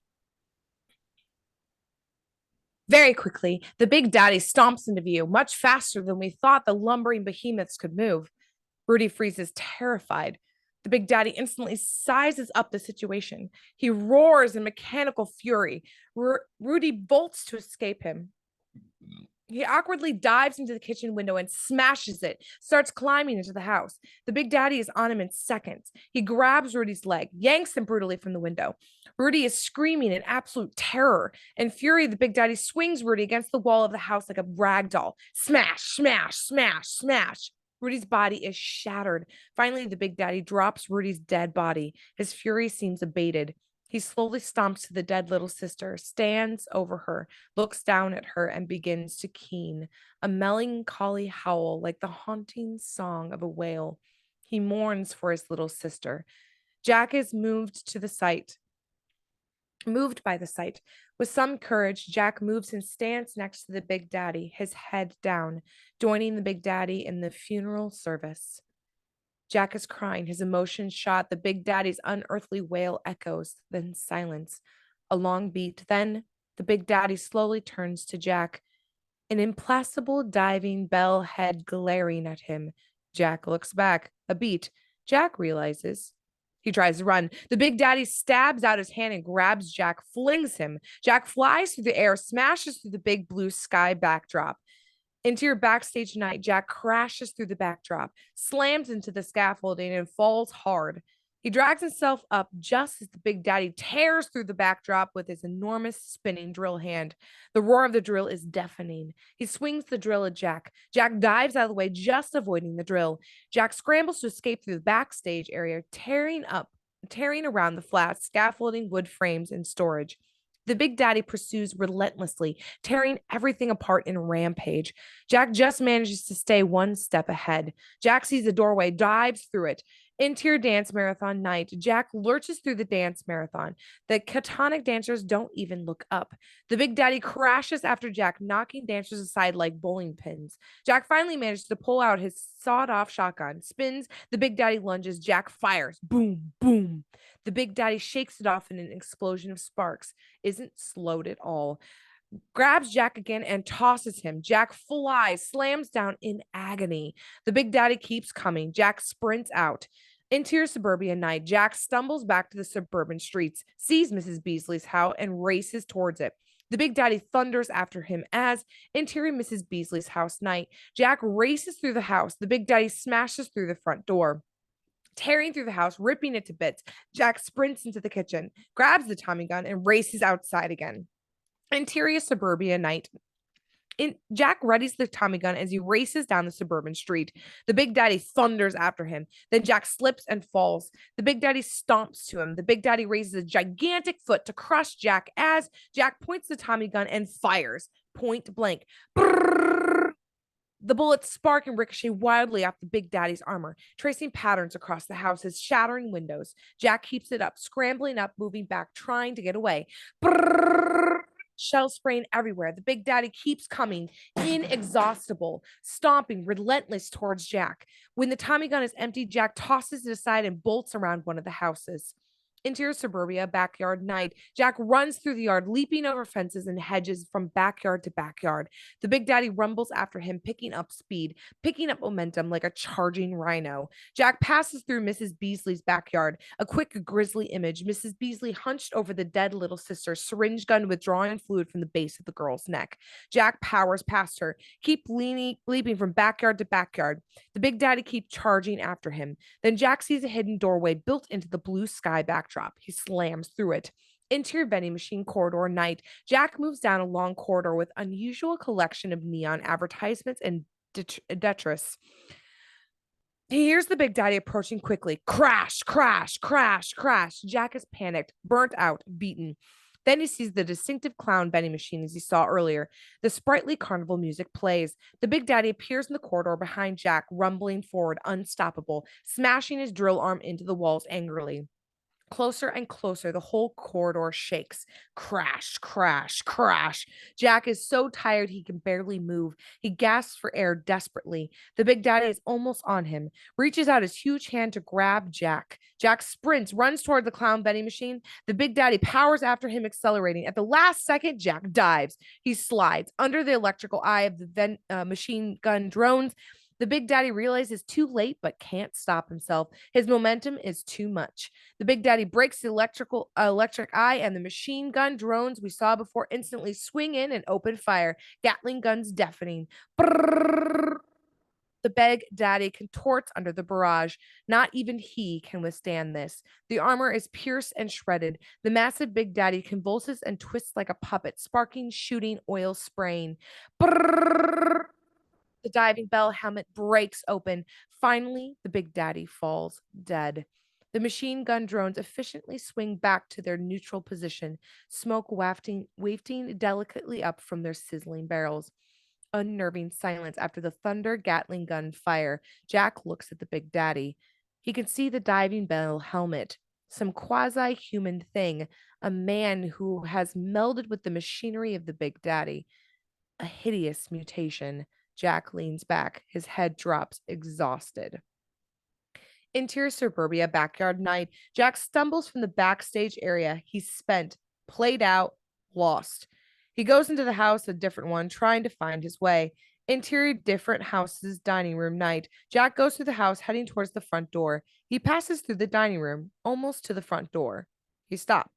A long beat. He turns back and slowly returns to the dining room and looks around at the dining room table, at the room. This is his dining room from home. He goes to his place at the table. He touches his glass. Memory flash. Clink, clink, clink of his dad tapping a knife on a glass for silence. As before, the family and extended relations are gathered around the dining room table. As before, Rusty is asleep under the table. Dad stands and toasts his son with awkward sincerity. Jack, I just want to say congratulations on joining the firm. I couldn't be more proud. No father ever had such a good son to follow in his footsteps. Memory flash ends. Jack stands there. He looks around, trying to comprehend. Then he moves, almost by sense memory, half in fear, to the doorway of the adjoining room. He stops. His breath is shallow. He's sweating. Something about this new room is frightening him. He doesn't understand. Jack finally steps through the doorway. Interior medical room, medical experiment room night. This room doesn't belong in any suburban house that has ever existed. It is the setting for a scientific horror show. A filthy, abandoned room, stained tile walls, a chair with leather restraints, rusty surgical equipment, spools of 6mm film, electroshock machine, rubber mouth guards. Jack looks around and stops. He sees a wall completely covered in a mad mosaic of photographs. Hundreds of them, people, places, things, cars, family vacations, the Grand Canyon, prom, strangers, faces. Jack moves to the pictures, runs his fingertips along them, past the people, places, advertisements, maps, menus, faces, more faces. Stops. He stares a postcard. Welcome to sunny Barcelona. He looks at it. Then he notices there's a photograph tucked beneath the Barcelona photograph or postcard, the edge just peeking out. He removes the postcard to see a picture beneath it. It's a photograph of his mom and dad. He looks at it. He pulls it from the wall and he studies it. Leans against the wall and sinks down. Sits leaning against the wall, taking it all in. Then he hears a voice echoing. First, he thinks it's just inside his head. Where are you, Jack? Where are you? And Jack realizes it's really Atlas outside calling for him. Jack, can you hear me? Exterior suburban night. Jack emerges from the house holding the photograph of his parents. Atlas hurries to join him. I never thought I'd find you. Come on, we've got no time. I'm from here? What? What is this? We've got to get to the sub. It's time to... What is going on here? I don't know what... Why am I here? Jack, I don't know what the fuck you're talking about. I'm only trying to help you. Look, my family's waiting. I gotta go. Jack grabs him. This is a picture of my parents. That's my fucking dining room in there. And I swear that doctor recognized me. For Christ's sake, why am I here? What doctor? I don't know what before. The plastic surgeon. Dr. Steinman. He didn't say his name, but I think he knows you. Did you tell him about Neptune's bounty? What? Yeah, yes, I think so. Yes. Atlas's alarm spins, starts to race off. My family's there now. Ryan knows. For God's sake, you've killed them. Jack follows urgently. Interior corridors night. Atlas and Jack run through the labyrinth of halls and stairs and chambers, past the jumble of advertising and bodies and blood and trash. Interior spiral stairway night. A long stairway down. They race down the stairs. Sorry, I didn't know. I trusted you, Jack. I didn't know. Interior Neptune's bounty night. They hurry through the Rapture's fish market, grotesque hanging squid carcasses and mountains of rotting fish. Then they hear explosions and gunfire, a ferocious assault. Oh my God.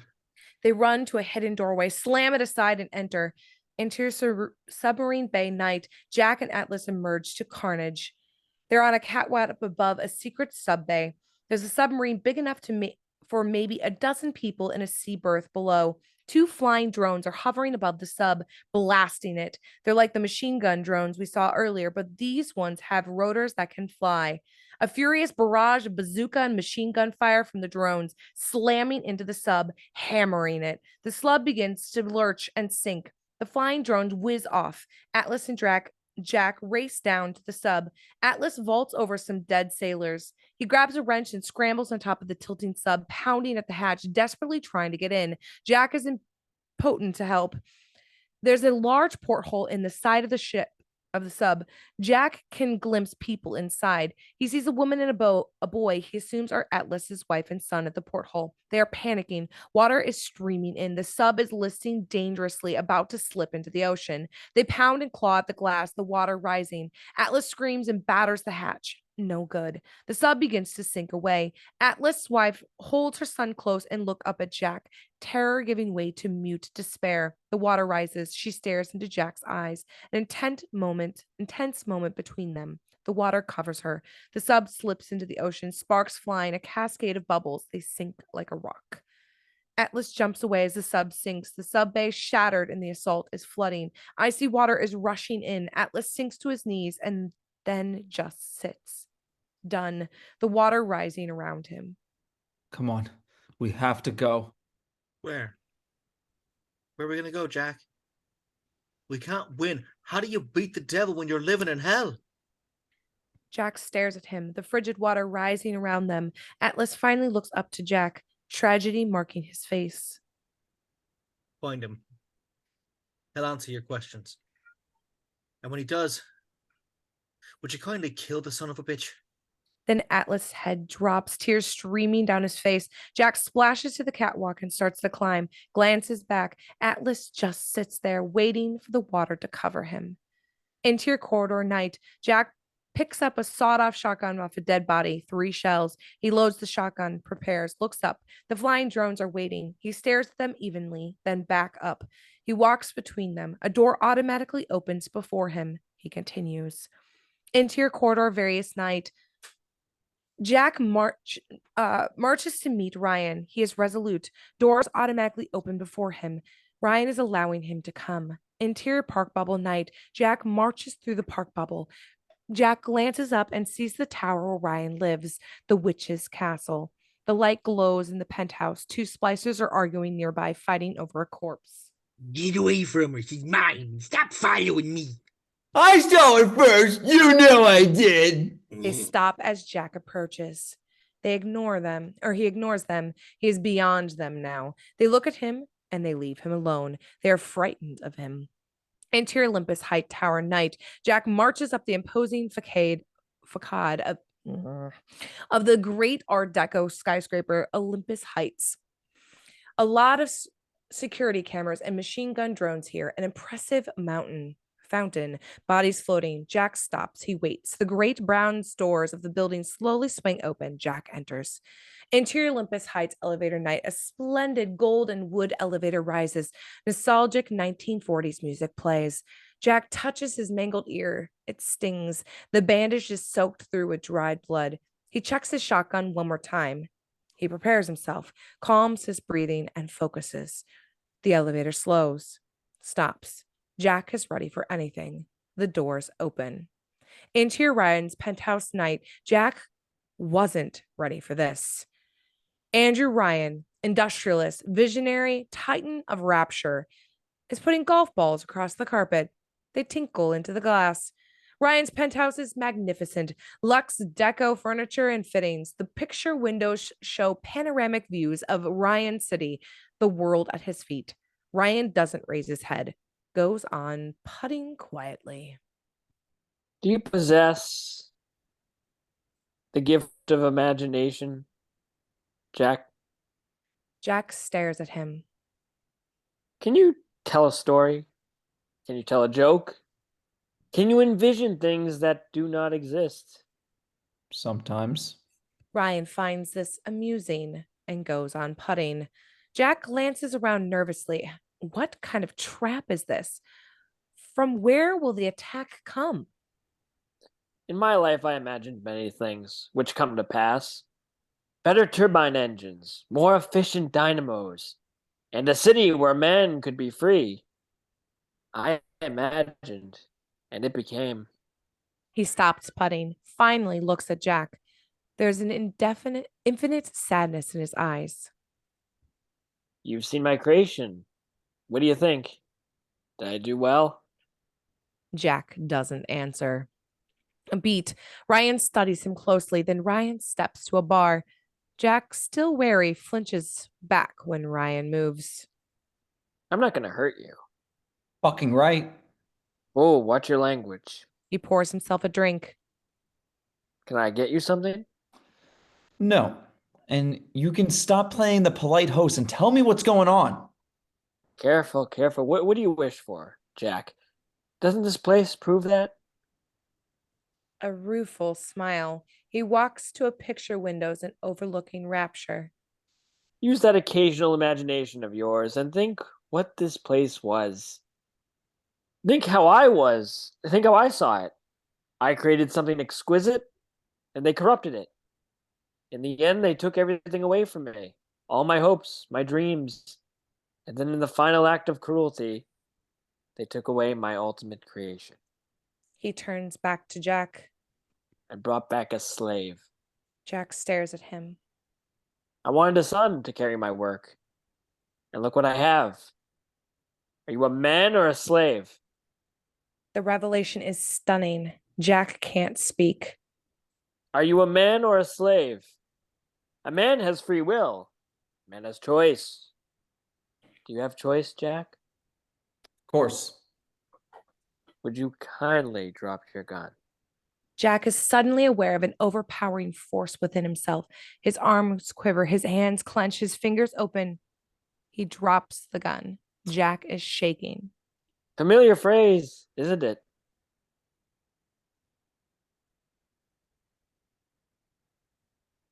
Ryan smiles.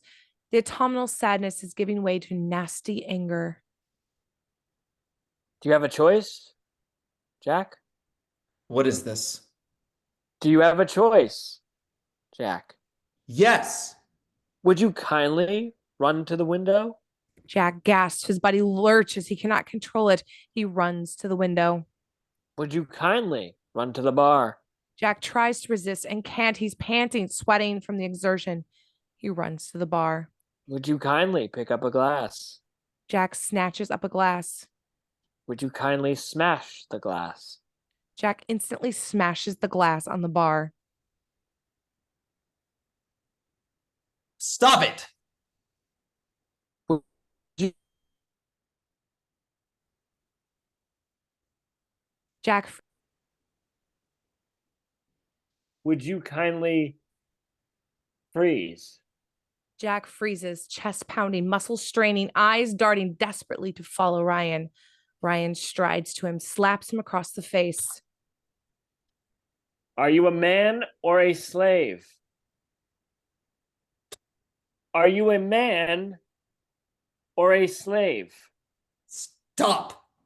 You're not a man. Don't you see that yet? You're nothing but Atlas's puppet. No. Your life is fiction. None of it ever happened. It's all a lie. Memory flashes. Jack's life, the fiction, the reality, the image shoot past and collide and morph. His dad, his home, his dining room, the dining room in the Rapture, his pool, the syringe gun in the pool, his dog, the picture of his dog on Mrs. Beasley's fridge. Then on the Pan Am plane, the passengers, Jack flirting with the stewardess, Jack stirring his tea, reading the birthday card from his mom.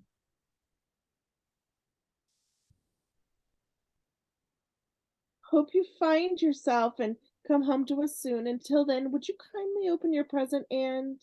Jack sees himself opening the wrapped birthday gift, a .45 automatic. Like a man in a trance, Jack pulls out the gun, stands, walks down the aisle, efficiently shoots all of the other passengers.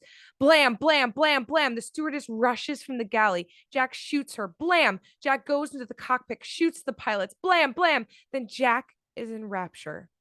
The blastosphere, the nightclub, the Scrabble board, the tiles spelling out, "Would you kindly?" A little sister, the dance marathon, a billboard from the Park Dome. Would you kindly enjoy Ryan plasmids? Flashbacks of Atlas using Jack's trigger phrase, huddled in the storage room. Would you kindly do the drug and get to Neptune's bounty? In the submarine bay. And when he does, Would you kindly kill the son of a bitch? Then quick, disturbing flashes of Jack's programming. The medical room, a child in the restraint chairs, eyes clamped open, forced to watch flickering 16mm home movies of his false life, vacation, family vacations, friends, school, injections of Adam, brain surgery, electroshock, subliminal messages flashing relentlessly into the clamped open eyes. Would you kindly, would you kindly, would you kindly? The mad mosaic of photos slashing across in red paint. Would you kindly? End memory flashes. Jack snaps out of his memories, breathless. He is in turmoil. Atlas did it all. Like a master dramatist, he invented your life. It's all fantasy. Just like this place. Just like Rapture. Our fantasy land, Jack. No. You know I'm right.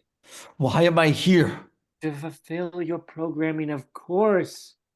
You were created for only one reason. Jack stares at him. You're here to kill me, son. I'm not going to kill you. We both know better. Ryan slowly sets down his drink. He turns and looks at his creation one more time, Rapture glowing beyond the windows. Then he glances up through the dark waves towards the top of the ocean. A beat. It's funny. I miss the sun. He turns back, looks at Jack. Ryan prepares himself. He's ready. Would you kindly pick up the golf club? Jack gasps, fights the overwhelming impulse. He lurches to the golf club and picks it up. Would you kindly come back here? Jack lurches back to Ryan, a long beat, their eyes locked, father and son. Would you kindly kill me? Jack clenches all of his muscles, fighting mightily. He gasps for air, sweating. His arm muscles quiver. His hand shakes violently. He raises the golf club and he slams it down. Blood sprays. Ryan still stands there. You see, you're nothing but a slave. Jack is gasping, helpless. He raises the club again, slams it down. Ryan still stands there, swaying, bleeding, his smile at Jack horribly. A slave! Jack raises the club again, slams it down. A slave! Again and again, Ryan falls. Jack stands over him, drops the club. Jack is weeping, and a long beat. A sudden burst of static over the public address system. Atlas is heard. The new voice of Rapture. Well done, Jack. You get a gold star for the day. Jack is stunned. Atlas? Hail and hearty. That was just a little melodrama before, some play acting to give you the proper motivation going into your big scene. Jack is feeling faint. He grabs a chair and sits. Was he my father? He was, lad. Why did you do this to me? There's no you, Jack. Are you not listening? You're nothing but a science project. What you didn't understand is that I loved your father. We all did. Jack looks at his father's dead body. It's almost too horrible to look at. The splattered blood, the stained golf club. We believed in that sad, great man. But he betrayed us. He betrayed himself. And now he's dead. We can be free again. That's all he ever wanted. A beat.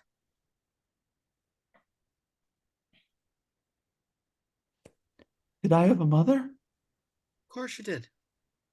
You've met her, in fact. Memory flash. The woman with the baby carriage. They took my baby. Jack sits hunched, shattered. Rapture's mine now, Jack. Thanks for your help. I do have one more job for you if it's not too much trouble. Would you kindly kill yourself? Jack's eyes shoot up at the audio speaker, shock. You've not had much of a life? Ought to be a blessing to leave it. So long, lad. The speaker crackles out. Jack's spine arches. He gasps. He fights the overwhelming urge. He can't. He bolts up. He struggles. He lurches across the room, picks up the gun. He's panting, his muscles vibrating with tension, resisting, fighting. He slowly raises the gun, his arms shaking, clenching, his eyes shut, concentrating, fighting, puts the gun to his temple. Can't stop himself, gasping, fingers tensing. Then a little hand appears, touches his eyes open. A little sister is staring up at him. She gently pulls the gun away from his head. He stares at her. She gently brushes the hair from his forehead, soothing. She takes the gun from his hand and she backs away. She beckons. Come with me. She turns and walks down a long corridor, taking the gun with her. The lights in the corridor are flickering. Jack follows like a zombie. The lights flicker on and off in the corridor, on and off, into black. Interior Tenenbaum's operating room, night. Out of the black, a tall woman, with her back to us. She's wearing a white lab coat. She drops something into a metallic medical holder. Clink. She turns back to us. You're free. Dr. Tenenbaum speaks with a German accent. She's rigid, intense, and haunted, very low-key and controlled. Still, her eyes betray her torment. We're in a makeshift surgery. This whole area of rapture is unlike any we have seen. It's basic, almost unfinished. None of the usual refinement and panache. Jack is on a gurney. He has nasty stitches on his forehead. I've removed the control mechanism. You have choice now. Do I? Would you kindly raise your arm? Jack doesn't move. Oh, you're the one who made those girls what they are. That's correct. Why? Ah, How could you do that? She doesn't answer, occupies herself cleaning her surgical equipment. Look at me. Look at me! She does. Jack, still traumatized, fighting through his emotions, his anger building. Jesus Christ, you fucking people, you Ryan, Liz, all of you. You took away my life, which wasn't even my life. What the fuck did you make me into? What am I? a free man. Free to do what? That's your choice. I never had a goddamn choice in my life. Not one. Coffee or tea, left or right, up or down. Every minute of my life was a goddamn lie. Now it is real. A beat. Now you live in my world, where choice has consequence. She moves to put away some surgical equipment. She is near a series of tanks with large, hideous sea slugs in them. I made my choices, and now I live with them. One of the horrible sea slugs undulates around in its tank, sickly gray and green putrescence. I discovered they secreted a unique enzyme from their adrenal glands. It had promising restorative properties, but it needed a host to incubate. So I gave it a host. She looks at him hard. Those were my choices. Interior Adam's storage room, night. Jack is stunned to see row after row of syringe guns, all filled with a luminescent blue liquid, a vast storehouse of the precious drug. Tenenbaum and Jack walk through the room. At first, it was a miracle, like penicillin, you know? It made people better, to focus them. It perfected them. What happened? Why stop at perfection? What is beyond that? Do we dare to imagine the next step of evolution? Is it godhood? Isn't that the logical accumulation of rapture? A beat as they walk past the shelves of Adam. Before long, people were using it all the time. The more they took, the worse it got. Those few that survived became something else. I've seen them. They're like my shadow, always behind me. For them, I am responsible too. They go through a doorway to the next chamber. Interior Big Daddy workshop night. Jack stops. A Big Daddy right in front of him, currently deactivated. It's like a garage for Big Daddies. Some are mangled and broken like puppets. Others stand at attention. Elsewhere, we see spare parts and various Big Daddy components waiting to be assembled, hanging from hooks on mechanical arms and wenches and levers pulled into biomechanical monitors. Your father and I shared a singular vision. Ennobled, we imagine our arrogance. Rapture was our controlled experiment into the potential of mankind. She goes to one of the mangled Big Daddies, gently touches it. But the experiment failed. We failed. I tried to save as many of the girls as I could. I tried to protect them.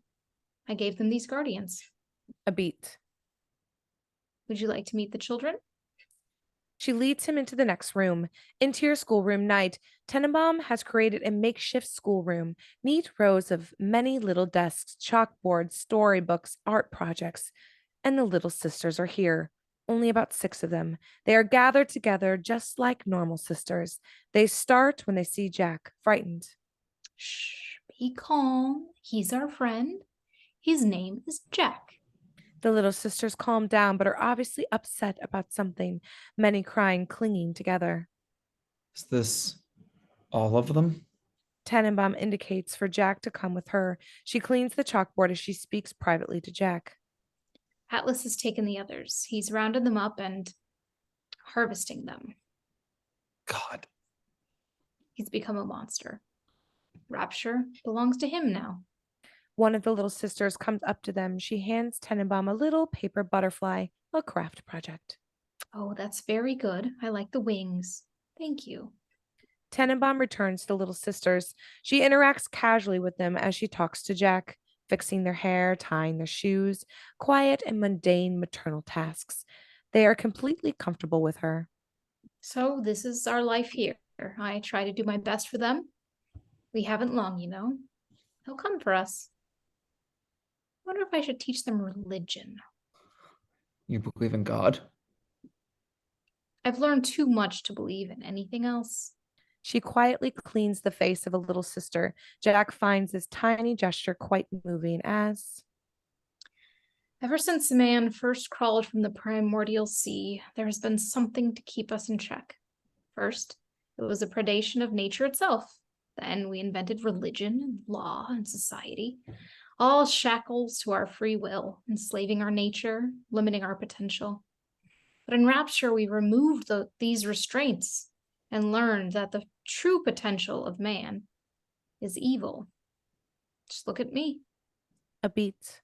One of the little sisters is bold, goes to Jack and takes his hand. Will you play with me? No. Our friend Jack has to leave now. She goes to him. You should go. Where am I supposed to go? Where we are now. This is where the workers lived when Rapture was first being built. It was very dangerous to construct, so they had emergency evacuation pods to the surface. She opens a door. Down a long hallway, we can see a series of high-tech escape pod doors. They are still operational. But you should come. Bring them. They cannot be cured. It's a part of them now. And what they are cannot be unleashed on the world. We belong here. He'll kill you. But until then, I am all they have. A beat. You're free. You have your life back. I never had a life. Have one now. She touches his face, awkwardly gentle. Goodbye. He goes, turns back. Tenenbaum slowly closes the door. One of the little sisters peeks out at him at the last moment and smiles. The door shuts. Interior corridor to escape the pod's night. Jack moves down the long corridor, deep in thought. The fate of Tenenbaum and the little sisters is weighing heavily on him. Down the hallway is a series of sealed escape pod doors. Wait. He arrives at them, is about to press open button on one of them, and stops. He sees something on a wall nearby, a drawing of a flower in yellow chalk. just like the drawing the little sister was doing on the deck outside Mrs. Beasley's house. Jack stares at it. It causes him pain to remember. He presses the open button, and the door slides open. Please proceed into the evacuation module. Jack steps into the escape pod. Into your escape pod night. The escape pod is like the bathysphere Jack was in before, only bigger. The button inside says activation. A beat. Jack can see the chalk flower on the wall across from the pod. He hits the activation button. We watch Jack's face. Please stand away from the doors. Automatic evacuation sequence has begun. 10, 9, 8. Jack stares at the chalk flower, thinking of the little sister he couldn't save, thinking of all the little sisters. 7, 6, 5, 4, 3. Jack decides. He quickly steps out of the escape pod. Interior corridor to escape pod's night. 2, 1. The doors to the escape pod slide shut. A pressurized whirl. The escape pod disappears in a cascade of bubbles as it ascends. Jack stands there. He starts to walk back to Tenenbaum, resolute. Interior Adam storage room night, building tension momentum. Jack is injecting himself with syringe after syringe of Adam. He grits his teeth and Jack's toss the syringe gun away. Tenenbaum hurries to him. What are you doing? Making a choice. Inject, discard. First and last one I ever made. Inject, discard. This much will kill you. Jack looks at her. He knows that. Inject, discard. Takes a monster to kill a monster. Inject, discard. Cut to interior Big Daddy workshop night. Quick cuts montage. Jack becomes a Big Daddy. A painful, bloody process. Huge armor pieces go on, bio-melding with his body. He screams, wires and gears slice into him, tubes puncture, metal sizzles, muscles and tendons graft with sparking electrical cable. Finally, the diving bell helmet is lowered onto him. Tubes and wires wrap around him, cut into his face, grafting him in, slicing, reforming. A series of needles shoot into his skull. He screams and blacks out. Then silence. Then the low, echoing, automated breathing of a machine. Then light. From Jack's point of view, through the porthole in the helmet, Tenenbaum surrounded by the little sisters looking up at him. One of the little sisters walks to him, reaches up, takes his hand.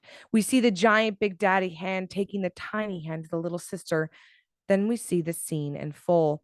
Jack is a Big Daddy, part man, part machine. The enormous Hulk next to the little girl. She looks up at him, acknowledging his sacrifice. Thank you. Then she lets his hand go. She returns to her sisters. Jack repositions himself awkwardly. Crash, crash. Looks at Tenenbaum one last time. Then Jack turns and goes. Crash, crash, crash. Interior descending corridor night. Jack lumbers, learning how to use his Big Daddy body. Crash, crash, crash. He's descending into the lower depths of rapture. Water drips, metal groans, everything's rusty. He splashes through some water. Interior cage tunnel night. This passageway is tight because of a series of cages line both sides of the corridor. In each cramped cage, a few little sisters crammed together. It's like a nightmare version of Hansel and Gretel. There's a TV IV tube stretching up from one of the girls' backs. The tubes connect and run along the top of the corridor. Jack moves between the rows of cages. Crash, crash, crash. The little sisters gaze at their guardian with wide eyes. They know Big Daddies protect them. Their arms stretch from the cages in mute appeal. Their tiny hands touch Jack's Big Daddy helmet. From Jack's point of view, we see the little fingers trace along the porthole. Crash, crash, crash. Jack's expression is intense as he walks. He's moved by their mute appeal. He's focused. His anger is building. When Jack reaches the last cage, he stops and turns, reaches out with his enormous Big Daddy hands and snaps the lock off a cage. The little sister climbs out of the cage, starts releasing the others. As Jack lumbers on, crash, crash, crash. Interior power plant night, the mechanical heart of rapture. Mammoth dominoes and giant turbines thrum and spin, supplying electricity and power to the undersea kingdom. The whole vast chamber vibrates with kinetic power. An enormous Jules Verne-like glass and metal Art Deco dome soars overhead, the dramatic cityscape of rapture visible beyond. And at the center of it all, incongruously hunched in an old crate, is Atlas. Just sitting there. Whatever mutant, hyped up monster Jack expected, it wasn't this. Jack stands waiting, the stealthy breathing in his big daddy helmet echoing. Atlas looks at him and smiles. Then Jack notices something. There's a single IV tube trailing up from the back of Atlas's neck. Jack follows it up with his eyes. The single IV tube connects with a dozen more at the top of the chamber. A spider web of tubes spread out and disappear, pumping Adam into Atlas. A steady, continuous flow. Jack is stunned and horrified at the implications. What is this amount of Adam doing to Atlas? I see you met the good doctor. That outfit's a little formal for day, don't you think?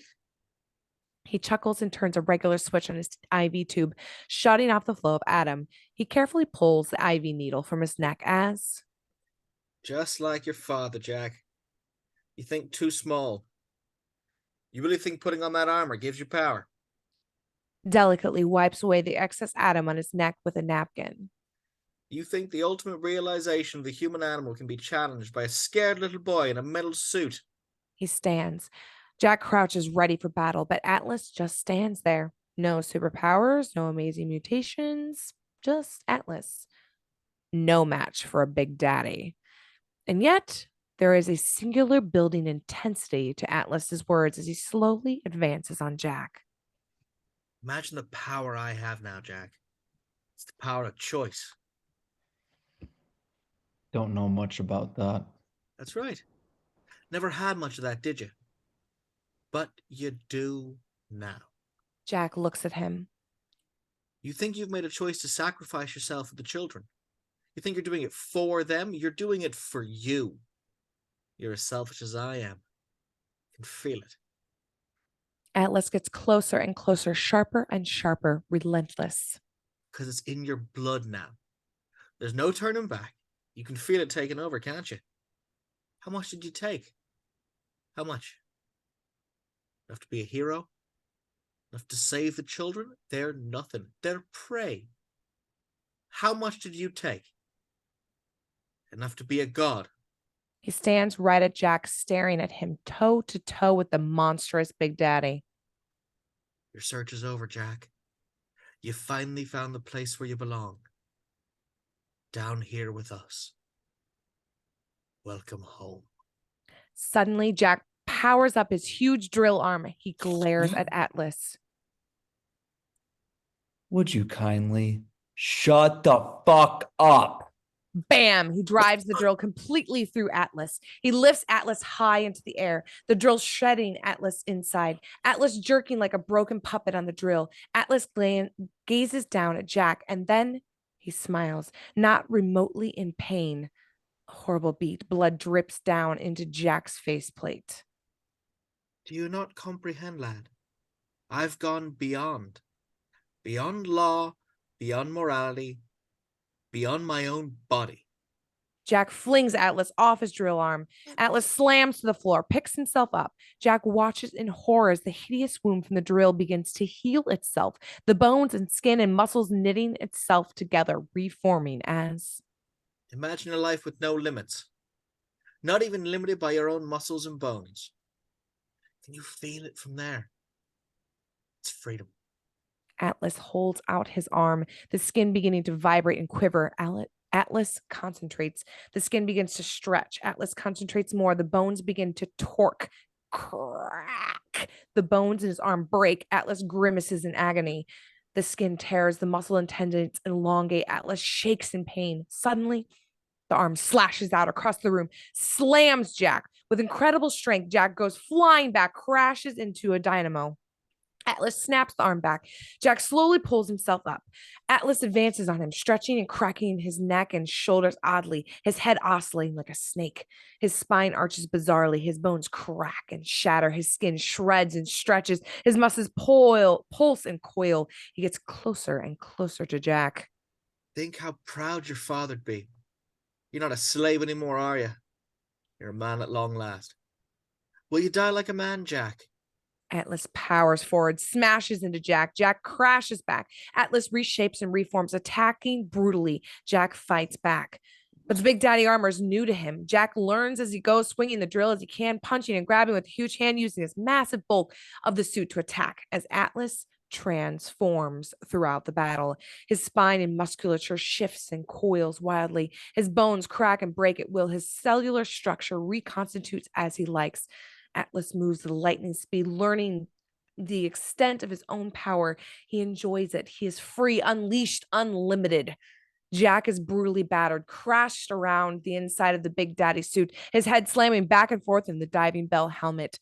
The biomechanical wires, links, and tubes inside Jack's armors begin to fail. He's losing control of his suit.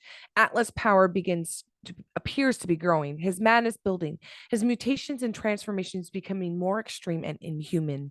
The battle continues. Finally, Atlas concentrates the electromagnetic impulses within his body, ferociously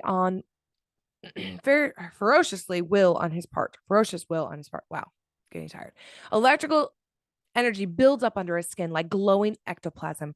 We see it course through his viscera, blood, bones, muscles. Atlas extends a hand. The electrical energy of his body concentrates towards his hand, building and building. I'm free now. I'm the first man who's ever been free. I am Adam. A shocking bolt of energy discharges, sparking from Atlas's hand, a blinding flash of electricity shooting into Jack. Jack flies like he's been electrocuted, hit by a lightning bolt. Jack crashes to the floor, the Big Daddy suit scorched. Inside the suit, Jack gasps in agony, burned, shatters. He slowly hauls himself up. Atlas rears back, letting his newfound power rampage through him. He's lost in his own insane world. He concentrates again, raising his arm. Another bolt of energy discharges, flaming across the chamber, slicing into Jack. Jack flies back again, slams into the glass dome over the chamber, falls hard, contorted and crushed. The Big Daddy suit is flaming, cracking apart. The helmet breaks open.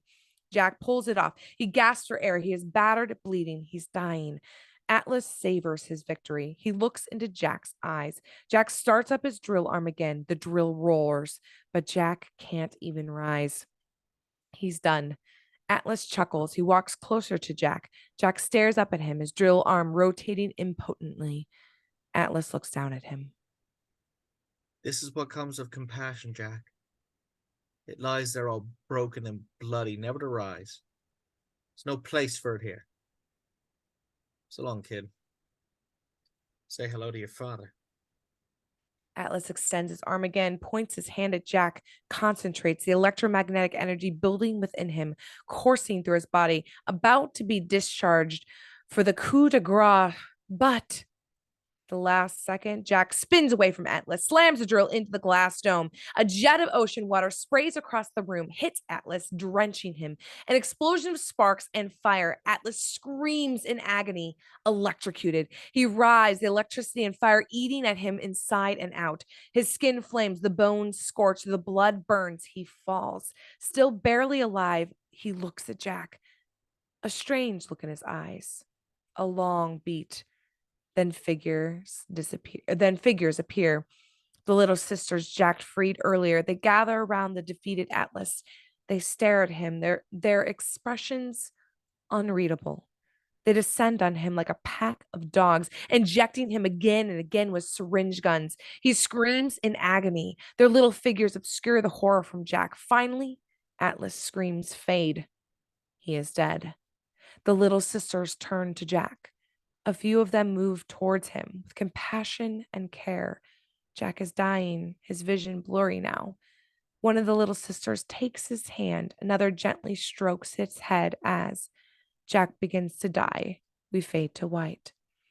Exterior hill day, Jack's vision of heaven. After the claustrophobia of rapture, the liberation of the limitless outdoors. Sunshine, blue skies, gentle breeze, fresh air.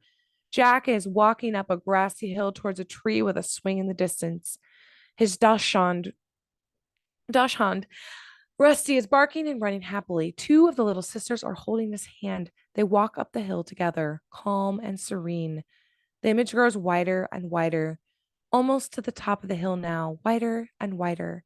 Jack smiles. Heaven. But interior Tenenbaum operating room night. Jack bolts awake, eyes wide, gasping.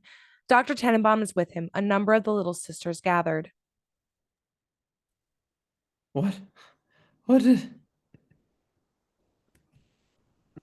It's all right. Shh, you're fine. That's just withdrawal you're feeling. Don't upset yourself. What did you do? We saved you. Brought you back. Jack is dazed, disoriented. I took too much of the drug. I was supposed to die. Shh, please. It's over. Atlas is dead. Wasn't a monster. What? He was just a man. And there was a moment I knew how he felt, what it felt like to... Please, just relax. Don't worry. You're safe. Children are safe.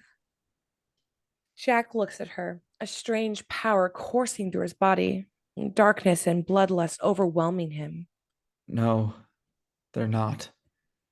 His eyes flash, his bones break and stretch just like Atlas did. He strikes out a Tenenbaum. Blood sprays on the little sisters. Exterior underwater day, gentle bubbles floating up, lovely undersea vista. Escape pods ascending. We hear Jack, the new voice of Rapture on the crackling public address system. What is a man? A man is a figure who stands alone and unafraid. He looks to the future and says, I will make it mine. So it is for me. Exterior submarine day, a U.S. Navy submarine. Sailors on the deck, we see the escape pods bob to the surface. The sailors begin hauling them in, curious. Maybe I'm sentimental, but in the end, I like to think my father would be proud of me.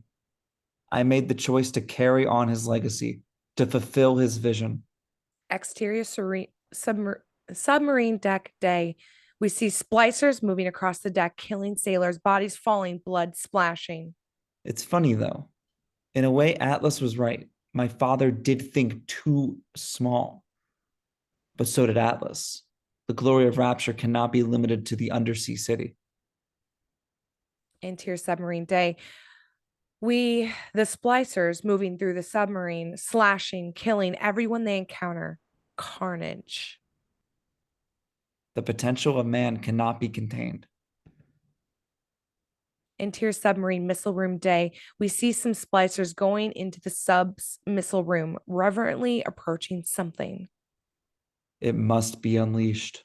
We see the splicers are moving towards a nuclear missile.